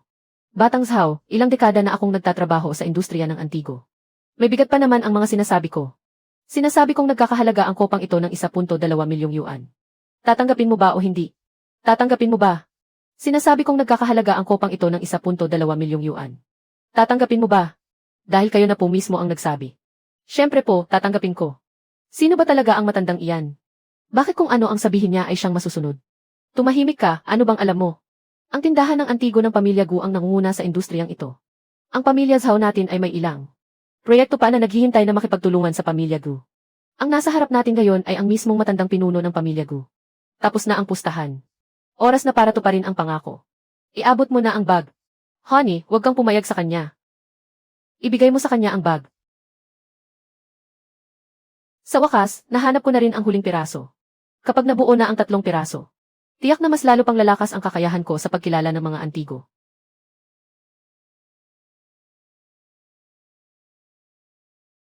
Sa wakas, nahanap ko na rin ang huling piraso. Kapag nabuo na ang 3 piraso, tiyak na mas lalo pang lalakas ang kakayahan ko sa pagkilala ng mga antigo.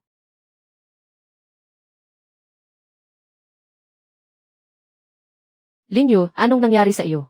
May problema ba sa mga mata mo? Hija, kung masakit talaga, pupunta tayo sa ospital para magpasuri. Huwag mo nang tiisin. Tigilan mo na nga ang pag-arte. Gusto mo lang namang ipakita sa amin kung gaano kakahalaga sa pamilya Gu, hindi ba? Hindi ko talaga alam kung paano ang pamilya Gu. Bata't matanda ay napaikot mo ng lahat. Minaliit ko siya sa pagkakataong ito. Tara na.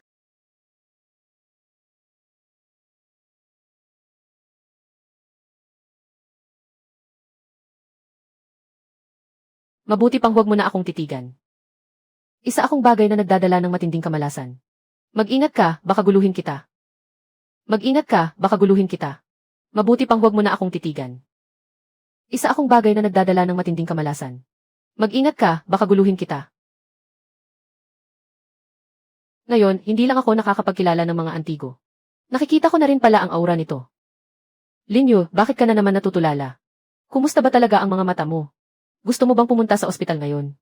Ayos lang po ako, Lolo Gu. Saan niyo po nakuha ang mga butil ng dasal na ito?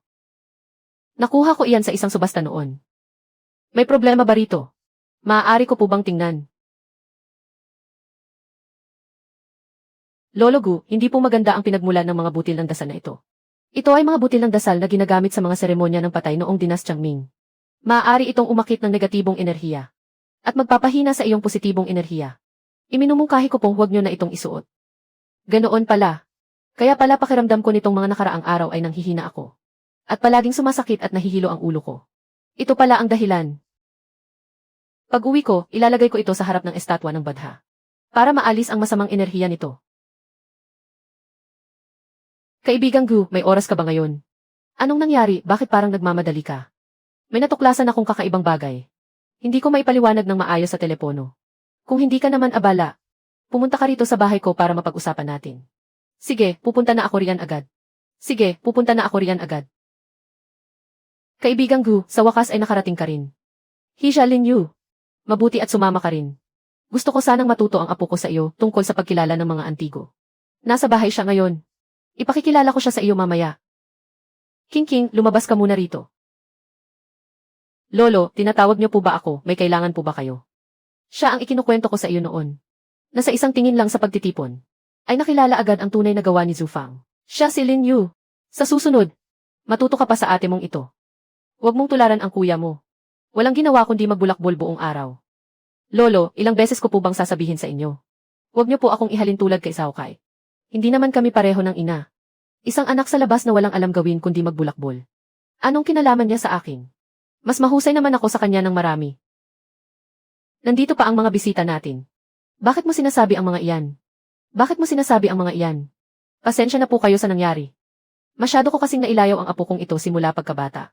Kaya kung magsalita ay walang preno. Ate Linyu, ikaw pala ang tinutukoy ni Lolo. Napakaliit nga naman ng mundo. Nagkita na ba tayo? Hindi mo na ba ako naalala, Ate Linyu? Noong araw na iyon sa tindahan ng Antigo. Tinulungan mo akong makalabas sa gulo. Ikaw nga ang nakabasag ng aking muton fat white jade na pulseras. Na nagkakahalaga ng 1,000,000 yuan. Walang bawas kahit 1 sentimo. Magbayad ka na ngayon din. Ako nga pala si Zhao King. Maraming salamat po sa tulong ninyo ngayon, kuya at ate. May kailangan pa po akong lakarin kaya mauna na ako. Kapag nagkita po tayong muli, tiyak na babawi at magpapasalamat ako ng husto. Zhao King pala ang pangalan mo. Napakalaking pagkakataon nga naman. Hindi ko akalaing apo ka pala ni Lolo Zhao. Nagkita na ba kayong dalawa noon?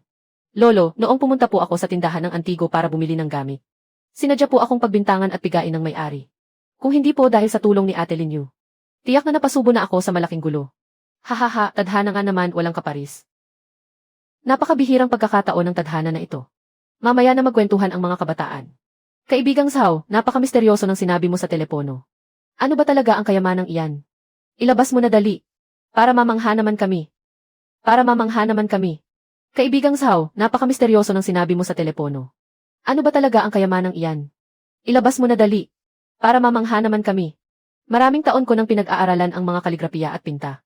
Ngunit hindi ganoon kalalim ang alam ko sa iba pang uri ng antigo. Kaya inimbita ko si Lolo Gu ngayon. Para tulungan akong suriin ito. Ito ay nakuha kamakailan ng aking walang kwentang apo. Hindi ko alam kung saan niya napulot. Sabi niya ay kayamanan daw ito na nagdadala ng swerte sa pera. Ilang araw ko na itong pinag-aaralan. Pero hindi ko pa rin matukoy kung sinong Diyos ng kayamanan ito. Gayunpaman, nakikita kong hindi karaniwan ang material at pagkakaukit nito. Kaya pansamantala ko muna itong itinabi sa bahay. Ako ang Diyos ng di inaasahang kayamanan, ang Wutong Shen. Lakas ng loob mong titigan ako ng ganyan. Isang napakamalas na lilok na kahoy na bokfood mula sa dinastyang Qing. May makinis at makintab na patina. Kulay beeswax. Nabalot ng masamang enerhiya ng di inaasahang yaman. Ang hayagang pagsamba rito ay madaling magdulot ng kapahamakan mula sa pagsusugal. Ngunit ang lihim na pagsamba ay makakapagpataas ng swerte sa di inaasahang pera. Bumubuga ng makapal na itim na aura ang estatwang ito. Kahit na siya ang Diyos ng di inaasahang kayamanan. Hindi dapat ganito kalakas ang masamang enerhiya nito. Posible kaya, may iba pang lihim na nakatago sa loob ng estatwang ito. Bumubuga ng makapal na itim na aura ang estatwang ito. Kahit na siya ang Diyos ng di inaasahang kayamanan. Hindi dapat ganito kalakas ang masamang enerhiya nito. Posible kaya, may iba pang lihim na nakatago sa loob ng estatwang ito. Madalas nating marinig ang silangan, kanluran, timog, hilaga, at gitna. Kung saan ang limang Diyos ng kayamanan ay may kani-kanilang kapangyarihan. Si Bigan sa silangan. Si Guangong sa kanluran. Si Chairong sa timog. Si Zhao Gongming sa hilaga. At si Wang Hai sa gitna. Ang limang Diyos ng kayamanan na ito ang karaniwang kinikilala ng mga tao. Ngunit ang Diyos ng kayamanan na hawak ninyo, Lolo Zhao, ay hindi ko pa kailanman nakita. At hindi ko pa rin narinig kahit kailan. Tama si Guchen. Gayunpaman, bukod sa limang Diyos ng kayamanan na ito, mayroon ding ilang hindi karaniwang Diyos ng di inaasahang kayamanan. Sino-sino pa po ang mga Diyos ng di inaasahang kayamanan na iyon? Maraming bersyon tungkol sa mga Diyos ng di inaasahang kayamanan. Ang pinakasikat sa kanila ay ang buhay na Diyos ng kayamanan na si Shen Wansan. Kasunod ang babaeng Diyos ng kayamanan na si Magyu at ang Wutong Shen na namamahala sa biglaang yaman. Tungkol kina Shen Wansan at Magyu, madalas ko namang makita ang mga kaugnay na dekorasyon at pinta. Pero ngayon ko lang narinig na may bumanggit sa Wutong Shen. Ibig bang sabihin, ang estatwang ito ay si Wutong Shen? Ibig bang sabihin, ang estatwang ito ay si Wutong Shen? Pero ngayon ko lang narinig na may bumanggit sa Wutong Shen. Ibig bang sabihin, ang estatwang ito ay si Wutong Shen? Hindi pa ito masisiguro. Dahil ang anyo ng Wutong Shen ay walang permanenteng forma. Kahit ang hitsura nito ay hindi permi. Masyadong bihira naman yata ang isang ito. Maraming negosyante at mga tindero sa palengke ng gabi ang nakikitungo sa iba't ibang paraan ng pagpapayaman sa loob ng maraming taon. Hindi sila pwedeng hayagang sumamba sa tunay na Diyos ng kayamanan. Kaya palihim silang sumasamba sa Wutong Shen. Naniniwala silang magdadala ito ng biglaang yaman. At makakatulong sa kanilang swerte sa pera. Pero ang paraan ng pagsambang ito ay masyadong kakaiba. Ang mga ordinaryong pamilya, huwag nang pag-usapan ang pagsamba. Kahit ang marinig ang tungkol dito ay bihira, kaya naman. Lolo, ang dami niyo nang sinabi. Pero hindi niyo pa rin nililinaw kung sino ba talaga ang Diyos ng kayamanan na ito. Kahit hindi pa matukoy ang eksaktong pinagmulan nito ngayon. Pero ang mga linya ng estatwang ito ay swebe. At ang ukit sa damit ay napakadetalyado. Kahit hindi ito karaniwang estatwa ng Diyos ng kayamanan. Kung titingnan lang ang materyales at pagkakagawa, hindi lugi kung itatago ito sa bahay. Hindi po pwede, ang estatwang ito ay hindi dapat itago. Hindi po pwede, ang estatwang ito ay hindi dapat itago. Linyo, bakit bigla kang naging emosyonal? May problema ba talaga sa estatwang ito?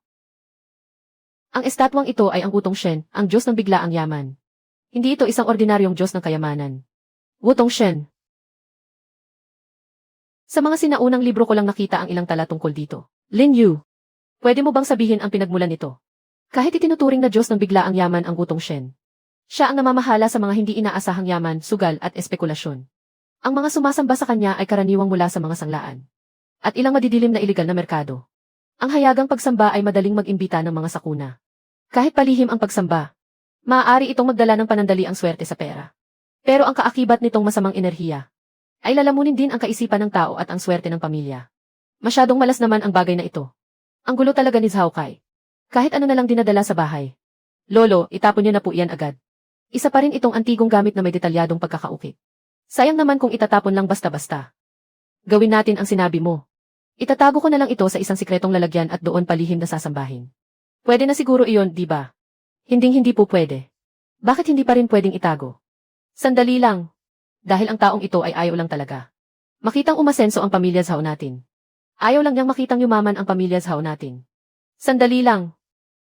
Dahil ang taong ito ay ayaw lang talaga. Makitang umasenso ang pamilya Zhao natin. Anong klaseng pananalita iyan, bata ka? Bisita ko si Lin Yu. Humingi ka agad ng tawad sa kanya. Lolo, wag po kayong magpaloko sa kanya. Ang babaeng ito, nagtatanim lang ng galit dahil hiniwalayan ko siya noon. Kaya ayaw niyang makitang maayos ang buhay ng pamilya Zhao. At ang estatwang ito. Pinaghirapan kong hanapin ang Diyos ng kayamanan na ito. Tapos sasabihin niyang masamang Diyos.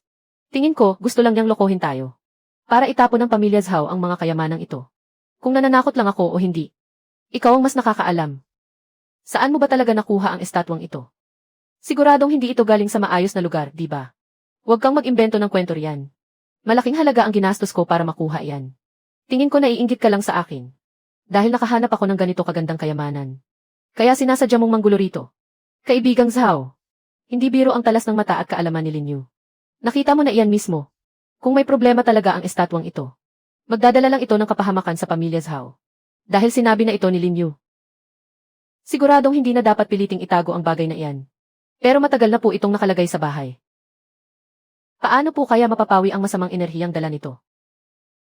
Paano po kaya mapapawi ang masamang enerhiyang dala nito? Pero matagal na po itong nakalagay sa bahay. Paano po kaya mapapawi ang masamang enerhiyang dala nito? Hindi ko pa po alam sa ngayon kung paano ito mareresolba. Pero ang pinakamahalaga po ngayon ay, wag na po itong hayaang manatili sa bahay. At nararamdaman ko rin po, na napakatindi ng masamang enerhiya nito. Baka may iba pa pong nakatago sa loob ng estatwa. O kaya naman ay may kinalikot dito. Para sadyang maglaman ng masamang enerhiya na hindi dapat umiiral. Talagang nasanay ka ng magpanggap, no? Kanina lang sa daan ng mga antigo. Sinuwerte ka lang na makilala ang basong iyon. Yenwe, bakit? Akala mo ba talaga master ka na? Sa ganyang kaliit na kakayahan mo. Nagmamayabang ka pa sa harap ng lolo ko. Nakakatawa talaga. Zhao Kai, matuto kang gumalang kapag nagsasalita ka. Si Ate Lin Yu ay isang tunay na henyo sa pagkilala ng antigo. 100 beses na mas magaling kaysa sa iyo na walang alam kundi magwaldas ng pera. Hindi ko hahayaang bastusin mo siya ng ganyan. Napakalaking tanga mo talaga. Anong henyo sa antigo? Sinuwerte lang siya, no? Nauto ka naman agad sa ilang salita lang niya. Baka kapag ibinenta ka niya, ikaw pa ang magbilang ng pera para sa kanya. Tama na, tumahimik kayong dalawa ngayon din. Tama na, tumahimik kayong dalawa ngayon din. Zhao Kai, tingnan mo nga ang sarili mo ngayon. Nagmumura ka ng hindi man lang inaalam ang dahilan. Nasaan na ang dangal ng pamilya Zhao? Si Lin Yu ay panauhin ko. Huwag kang magbastos dito. Lolo, sinasadya niya lang po akong pahirapan.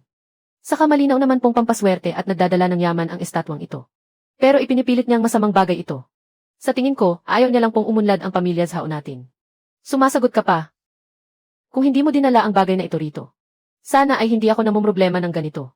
Lin Yu, alam kong maingat ka palagi. At hindi ka gumagawa ng konklusyon ng walang basehan. Dahil sinabi mong may problema ang estatwa. Mayroon ka pa bang mas malinaw na ebidensya?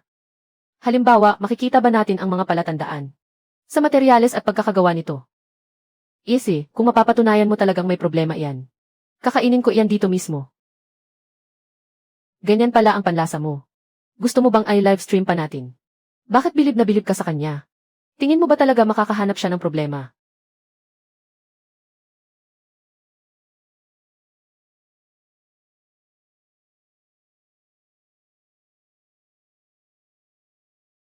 May nakabaon niyang pako sa loob ng estatwa.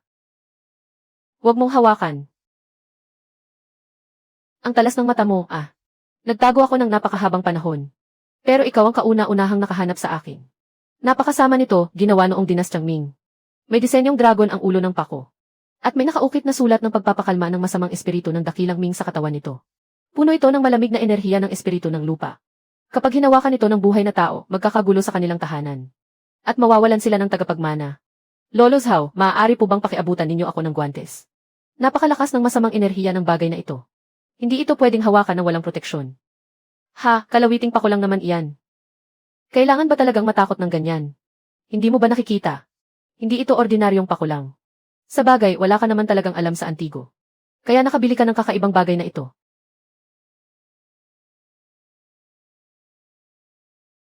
Ano ba talaga ang bagay na ito? Paano ito napunta sa loob ng estatwa? Paano ito napunta sa loob ng estatwa? Ano ba talaga ang bagay na ito? Paano ito napunta sa loob ng estatwa? Pambihira ang materyales at pagkakagawa ng pakong ito. Ang nakaukit dito ay mukhang sinaunang sulat na natatangi sa dinastyang Ming. Lin Yu. Ano ba talaga ito? Ito ang pako ng pagpapakalma ng espiritu ng lupa. Hindi ako makapaniwala, ito nga ang pako ng pagpapakalma ng espiritu ng lupa. Nabasa ko lang ang tungkol dito sa mga talaan ng mga lumang kasulatan.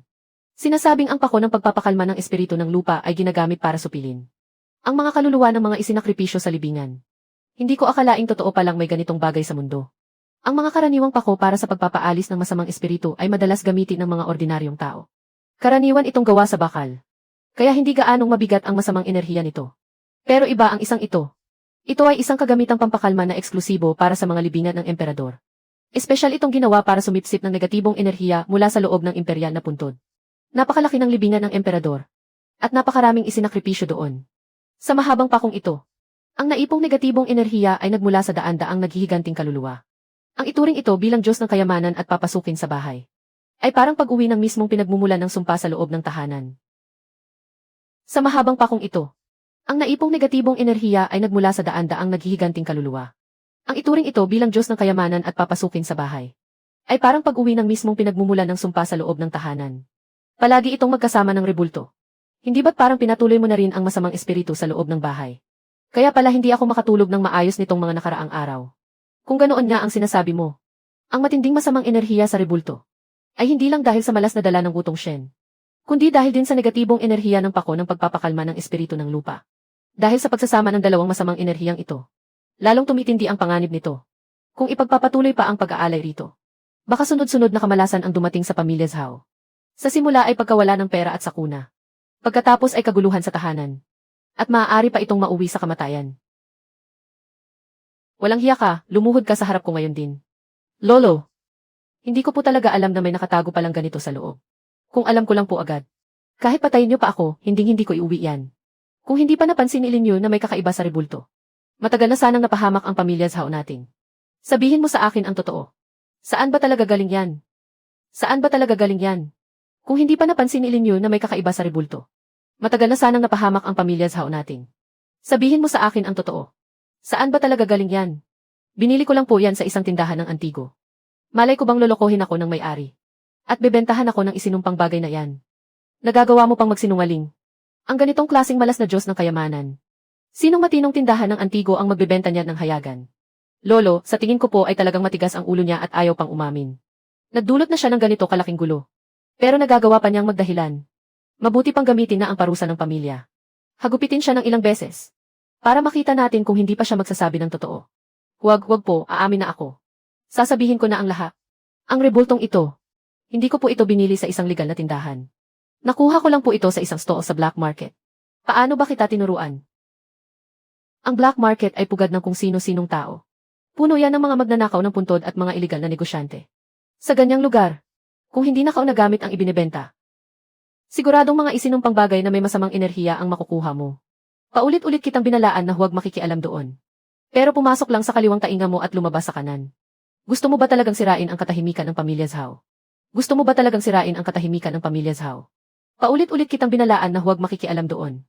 Pero pumasok lang sa kaliwang tainga mo at lumabas sa kanan. Gusto mo ba talagang sirain ang katahimikan ng pamilya Zhao? Lolo, ang akala ko lang po talaga ay maganda ang pagkakagawa. At mukhang antigong gamit. Siniguro pa ng may-ari na isa itong kayamanang magdadala ng swerte. Nadala lang po talaga ako ng kasakiman ko noon. Gusto ko lang naman pong makatsamba ng pambihirang antigo. Para magpasikat po sa harap ninyo. Kaya gumastos po ako ng malaki para iwi yan. Sino pong mag-aakala na may nakatagong ganyang masamang bagay sa loob? Sa isang hindi ko alam mo lang. Muntik mo nang mapahamak ang buong pamilya natin. Lolo, kumalma po muna kayo. Huwag ninyo po sanang hayaang maapektuhan ang kalusugan ninyo sa galit. Para sa nangyari ngayon, kailangan talaga kitang turuan ng leksyon. Simula ngayon, bawal mo nang pakialaman ang kahit anong usapin sa tindahan ng antigo ng pamilya Zhao. Ang lahat ng shares mo ay ililipat ko rin sa pangalan ni King King. Ititigil ko na rin ang allowance mo para hindi mo na magamit ang pera ng pamilya sa pagbili ng mga malas na bagay na ito. At madamay pa ang buong pamilya. Huwag naman po, Lolo. Bigyan ninyo pa po ako ng isa pang pagkakataon. Titiyakin ko pong susuriin ko ng mabuti sa susunod. At hindi na kailanman mag-uwi ng ganitong bagay. Saka, ako lang naman po ang kaisa-isa ninyong apo na lalaki. Hindi ninyo naman po pwedeng ibigay ang lahat ng shares ko sa batang babaeng iyon na si Zhao King. Mas matino si King King kaysa sa iyo. At mas may talento siya sa pagkilala ng mga antigo. Kapag sa kanya ko ipinagkatiwala ang tindahan, doon lang ako makakampante. Ikaw ang may gawa ng sarili mong kapahamakan. Kaya tanggapin mo na lang ang parusa mo. Master Gu, nakakahiya na nagkaroon ng ganitong gulo sa pamilya ko. Talagang nakakahiya tuloy sa inyo. Ayos lang kapag nagkamali ang bata. Turuan lang ng mabuti at sapat na iyon. Huwag mong hayaang maapektuhan ang kalusugan mo sa galit. Linyo, malaki talaga ang pasasalamat ko sa iyo ngayon. Kung hindi dahil sa pambihirang kakayahan mong makakita. At nalaman na may pako ng pagpapakalma ng espiritu ng lupa sa loob ng estatwa. Malamang ay napahamak na ng tuluyan ang pamilya Zhao. Humingi rin ako ng paumanhin sa pambabasto sa iyo ni Zhao Kai ngayon. Tiyak na tuturuan ko siya ng leksyon pag uwi natin. Lolo Zhao, masyado naman po kayong magalang. Ginawa ko lang po ang dapat kong gawin. Kaya huwag ninyo na po itong isipin. Pero ang estatwang ito at ang pako ng pagpapakalma ng espiritu ng lupa ay hindi na pwedeng iwan sa loob ng bahay. At hindi rin pwedeng itapon na lang basta-basta. Kailangan po itong maayos na maasikaso. Naiintindihan ko. Ipapadala ko agad kay King ang mga iyan. Sa isang tahimik na templo sa labas ng lungsod. Para ipagdasal at basbasan ng mga monghe. Upang maayos na mailagay doon. At hindi na magdala ng mala sa bahay. Iyan nga ang pinakamainam na paraan. Medyo gabi na rin. Kaya mauuna na kami. Ngayong maayos na ang lahat kay Lolo Zhao. Samahan mo muna ako sa isang lugar. Saan mo ba ako dadalhin? Sumama ka lang sa akin at malalaman mo rin. Sumama ka lang sa akin at malalaman mo rin. Yueyu, bakit bumalik na naman tayo sa tindahan ni Majayan Sheng? Hindi mo pa ba nailalabas ang lahat ng galit mo sa kanya noong nakaraan? Siyempre, para mapalago pa ang pera ko. Gusto kong bilhin ang tindahan ito. Sana sinabi mo agad sa akin. May ilang bakanting pwesto naman ako rito. Pwede ko namang ibigay sa iyo ang isa doon. Bakit kailangan mo pang magpakapagod dito? Hindi naman magandang tanggapin ko na lang basta ang mga gamit mo. Kaya ayaw kong kunin ang pwesto mo. Saka, matagal ko nang napagdesisyonan. Nabilhin ang tindahang ito. At pagtrabahuhin si Majayan Sheng para sa akin. Haay, ano ba namang klaseng negosyo ito? Wala man lang pumasok para magtanong ng presyo. Kapag nagpatuloy pa ito, magsasara talaga ang tindahang ito sa lalong madaling panahon. Sa oras na iyon, baka wala na akong makain.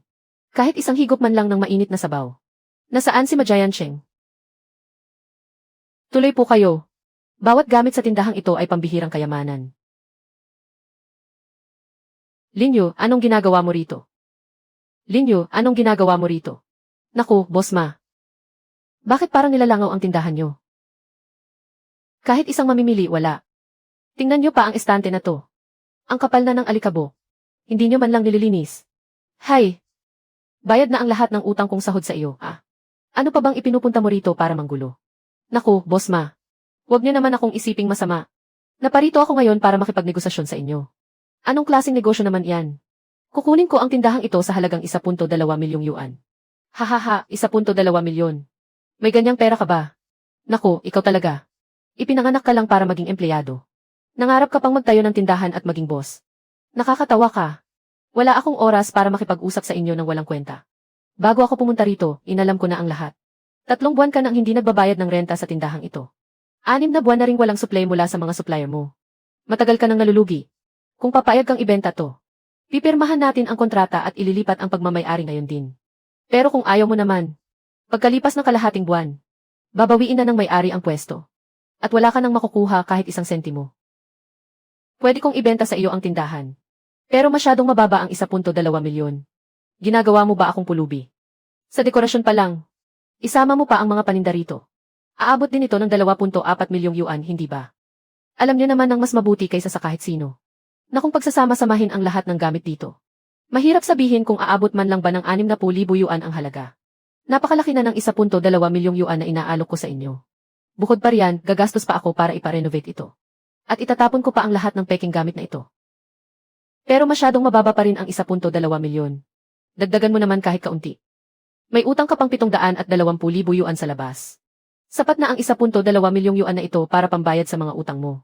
Ang matitira ay sapat na para sa pang-araw-araw mong pamumuhay. Huwag ka nang maging masyadong sakim. Boss Ma, kaya naming bayaran ng buo ang halaga ngayon din. Basta't mapirmahan ang kontrata. Papasok agad ang pera sa account mo. Kung nag-aalangan ka pa rin, pwede tayong kumuha ng abogado. Para masigurong patas at legal ang transaksyon. 1.8 milyong yuan, walang bawas, kung hindi ay walang kasunduan. Ako si Majayan Sheng, maraming taon na akong nagnenegosyo rito. Makakahanap din ako ng taong gustong sumalo sa tindahang ito. Dapat alam mo kung ano ang posisyon ng pamilya Gu sa mundo ng mga antigo. Basta't nagustuhan ng kasintahan ko ang isang tindahan. Sino ang mga ngahas na makipag-agawan sa kanya?